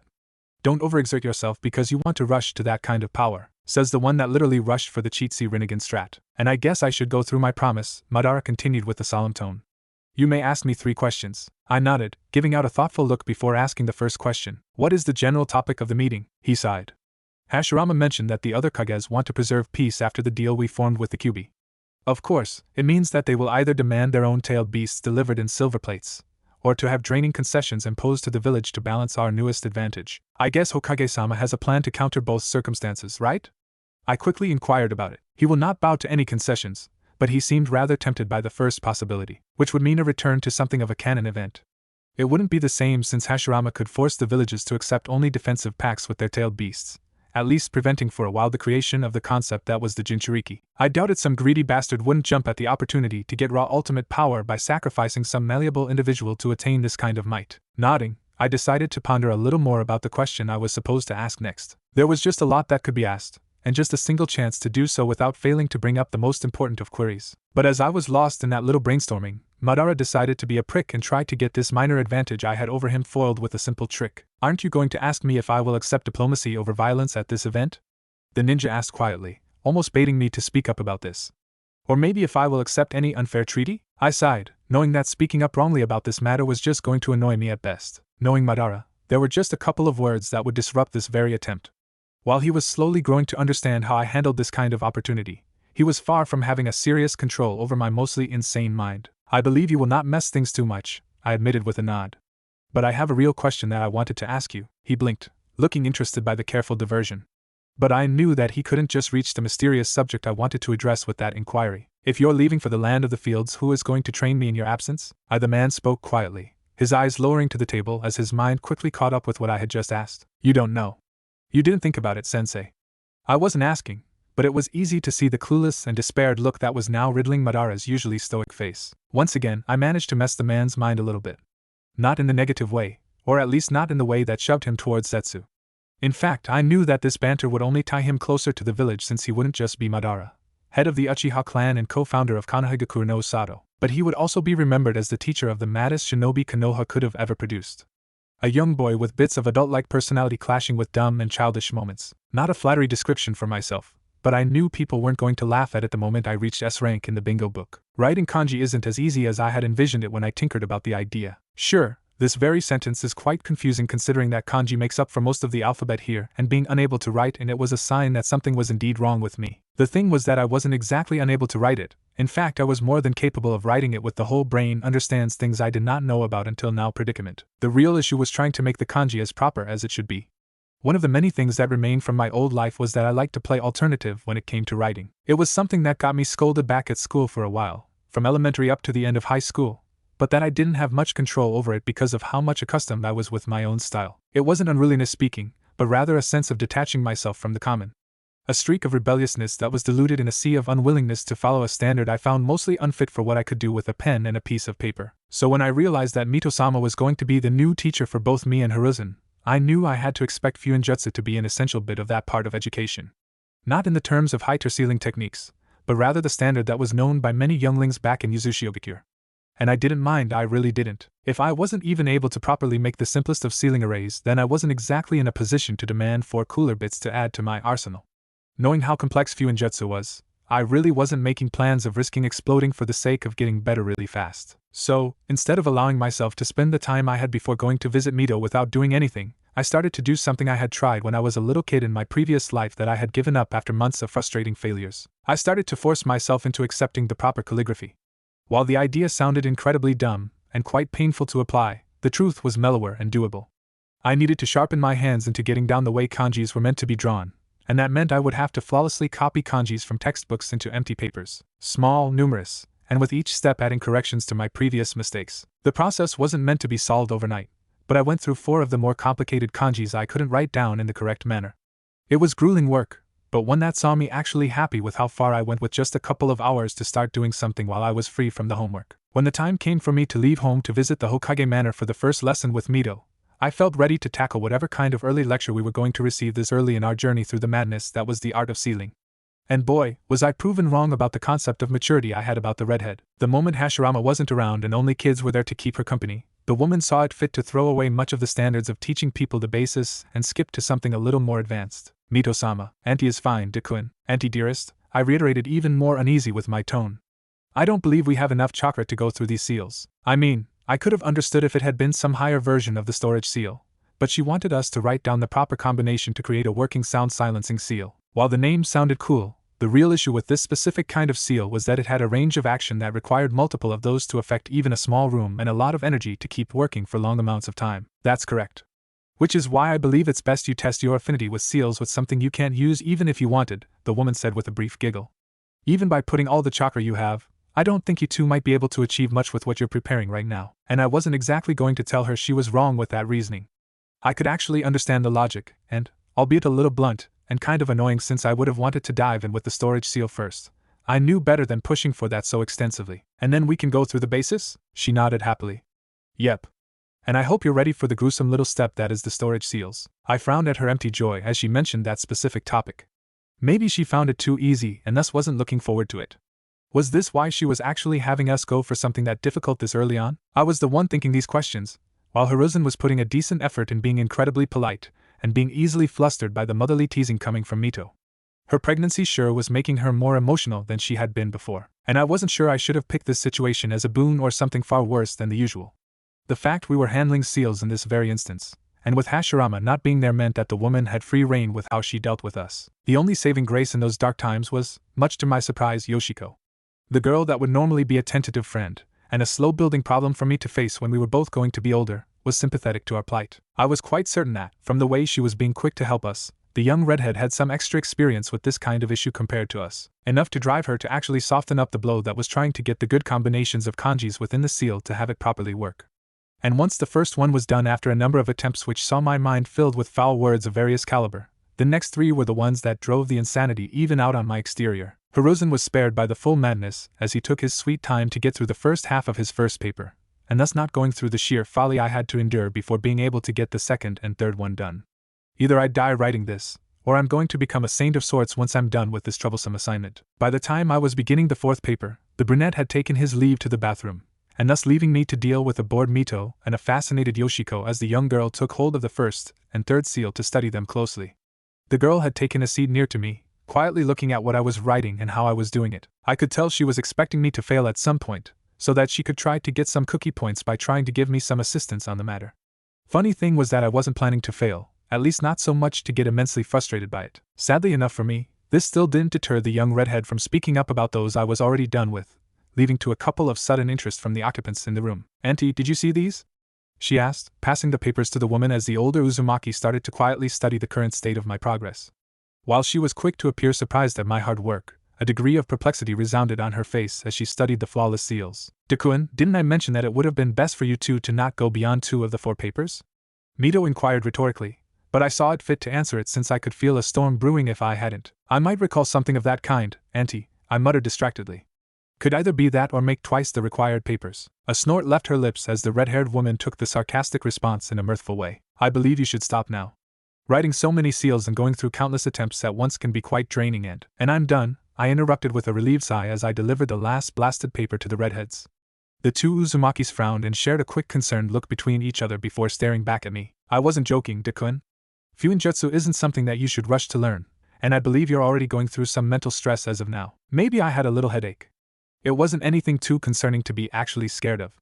In fact, I wasn't even feeling that much drained by the task despite how lengthy the process behind it had been for me to get through." "Your hands are shaking," the woman commented, her worry rising as I noticed that my open palms were visibly shivering in front of my eyes.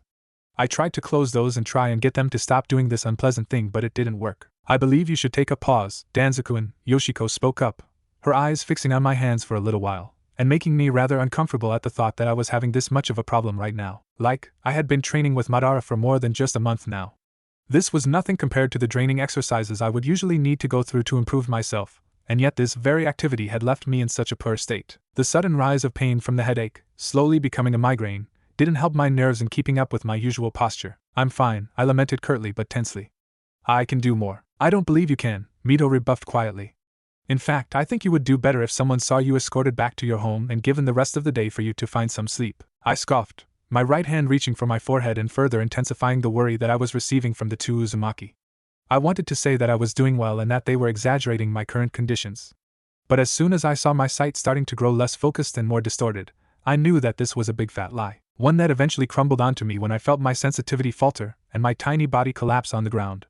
My ears started to ring as all noises and sounds started to grow distorted, my sight growing even more blurry as my consciousness steadily left my body in the most unusual of situations. I couldn't do nothing but brace for the darkness that waited for me on the other side, only for me to be surprised by something far worse than I would have wanted. My head hurts. It wasn't the first time I had to face something so troublesome, but this migraine was still splitting my head open despite the fact I was aware that I was asleep. This very information was odd since that kind of pain shouldn't have trailed to my pseudo-dream, but it still did. And I was immensely confused because of it. The moment I opened my eyes in the surreal reality I woke up into, I started to look around this massive throne room I was incredibly unfamiliar with. I knew that this was a little too elaborate to be something born from my head since there were details that didn't fit with my preferences. Sure, I liked the simple columns on the side and I could see myself bringing those up in case I decided to build a palace for myself, but the rest of the room just wasn't fruit of my imagination. In fact, I was given further confirmation of this when I realized I wasn't alone in that throne room. And I really wished I was when I got a proper look at who was with me in that bizarre scenario. Sitting in the single chair, or throne, of that place, the silver-haired pale-faced lady that was staring at me with a pair of Byakugan-like eyes seemed to be pondering if she should have attacked me at once or now. Her white robe was particularly simple, and the style reminded me of a kimono, only much longer and less detailed than the ones I had seen worn by other people. But I wasn't lingering for long with my staring as I saw the final hint of how screwed I really was and why I needed to leave at once. On her forehead was a single opening, one that slowly opened to reveal a third red eye with circles within it. It was her. It was the monster that was ultimately the final obstacle for peace in Naruto. And I was stuck in the same room with that terrible being without an apparent. Instead of contemplating fighting this illusion, I went through the standard plan in case I ended up finding myself dealing with people that wanted to kill and were morally ambiguous about sparing or killing people. I suppose it's time for Nijirandeyo. Turning around and away from Kaguya, or the copy that I thought was her, I started to run towards the doors that were meant to lead me out of that nightmare. Since dreams like this work through metaphors and other BS stuff in this show, I had to hope I wasn't wrong as I felt bolting towards my only way out. The fact I was really managing to get through that was enough to confirm a thought of mine about this bizarre situation. It had to be an illusion, a trickery of my imagination to get my poor butt off from being too hasty in rushing through the process that was training. I was in a comfy situation, but I knew well enough that either being a lazy butt or being too invested in the work was going to help me in the long run. So I had to balance that from now on and hope this was all a metaphor for that. Much to my eternal disappointment, I was quickly brought to an unpleasant defeat when I felt my chances of being spared by a terrifying jump scare being crushed the moment I reached the doors when I felt a sudden gust of wind hitting part of my back as I finally found myself alone with her. Kagaya merely stared, yet her height was more than enough to get me even more nervous about the situation as I reached out for the doors and opened to nothing in there. My jaws dropped at the pure darkness that existed all around this unknown location. I was stuck with this faux Kagaya for some inexplicable reason, and I had no way out of this as far as I could tell.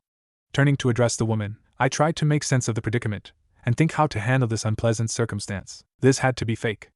There was no way possible within the natural, and anime, laws of this world that this was the real one. I wouldn't have believed otherwise, and yet here I was staring at something as sinister as the mother of the two sages, and the host of the Jubi. She was only staring at me, studying me as I carefully waited for something good to happen. To perhaps be blessed either with an exit or through my mind ending the copy and bring me out of my state of unconsciousness. Yet I could only look at her, as she attentively eyed me to see me do something more than just looking back at her. A blink, that was all Kagaya needed for her to fly towards me with a terrifying speed. Dread rising up at the bad development, I tried to do the most sensible of the things I could have done in that moment by starting to prepare a fireball technique to try and defuse this new issue. It was meant to delay my opponent, to give me the chance to last longer than a couple of minutes. I knew well enough that if Kagaya could shrug off full power Naruto during the last fight, and I wasn't expecting for my attack to do much more than annoy the dangerous being that was going to eventually kill anyone against her, and enslave the rest. The fire exploding from my lips soared furiously towards the approaching silver-haired woman, only to have her dodge the attack instead of blocking or deflecting it away. Could it be that the woman was actually weaker in this domain? If this was my head, I knew that she wasn't going to have much to use against me considering how this was all a dream and why was I having this much trouble banishing this nightmare.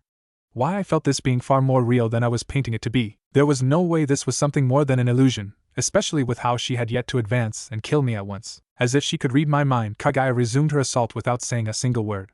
Her expression still stuck in one of fascination, and one devoid of any seriousness on what was happening in that moment. For some reason, I felt like I was a mouse being belittled and played around by a silent mad scientist. Instead of relying on the fireball technique again, I decided to try something a little more risky by going underground to try and get some element of surprise as she zeroed the distance between us. I ended up moving below her capacity to strike just in time to dodge her, giving me plenty of time to return above behind her and unleash my fire-based attack behind her back. I pushed myself up, getting a full sight over the woman before delivering a second fireball directly aimed at her upper back. But she didn't dodge this time around. In fact, she didn't even put much effort as her hair sharpened and took the brunt of the attack without restraint. My jaws dropped as her silvery hair managed to live through the fiery onslaught, but after doing so the tendrils traveled quickly towards me. After quickly reaching for two of my kunais, I started to cut around in an effort to be spared by these swift hair locks. But while I did have some early success against it, I saw my progress denied when a couple of those finally managed to wrap around my legs and pull me closer to Kagaya as the woman had my face close to hers for a little while. Her wide eyes stared at me intensely, and I could now see the degree of curiosity that had driven her to be this interested in me. She leaned closer, her lips turning up as she planted a kiss on my forehead. The action was more than enough to have me stop struggling, my mind going blank as I was caught off guard by such action. Why was she doing this? Why, what was going on here? My brain burned even more after that chaste kiss only a mother knew how to deliver to a child, but my panic exploded in a new fit of struggling against my limitations as I was being pulled away from the safety of a stable room in the middle of nothingness, and right through the doors that led into the dark void surrounding this large room. She gave me one last stare before nodding and throwing me out of there. It was in that moment that I actually started to scream. The sensation of plummeting to my own demise was far too real for this to be a mere dream, and another round of confusion started to completely leave me stumped about this matter as I couldn't do much but allow myself to fall into oblivion. Not mine. My eyes opened to a familiar ceiling as I was finally pulled out of my dream. This wasn't the Hokage manor, no. I could recognize from the fact I had woken up inside my room and in my bed. I was still wearing my usual clothes, but I had been tuckered up to be sleeping under my sheets. My confusion could only grow in these circumstances, and when I found my mother bolting towards me after peeking to check if I was awake or not, I was given some more insight on what happened while I was unconscious. As Mito saw me collapse on the floor, She panicked, and by panicking, the woman ended up ordering a couple of healers to come to her home to check on my conditions before sending me back home. Somehow I had managed to stress myself to a point where I was unable to keep up with the mental strain created by my rushed approach over sealing. I could have taken a safer approach, but at the same time I was too invested on the topic to genuinely stop and worry about such a thing. I would have paid attention to this cumbersome problem from now on, and I had to promise my mother that I wasn't going to get too fast in trying to learn Fuinjutsu. It was an unpleasant decision, but I decided to uphold it considering how that mere session managed to get me to face something. Something I myself wasn't sure what it was and what it wanted, nor how it ended to materialize in my mind, and why it is me being the one that has to now deal with this new circumstances. And with the fact that I would have to spare a full day from action, I had made plans to try to study what had exactly happened and what the words really meant in these circumstances.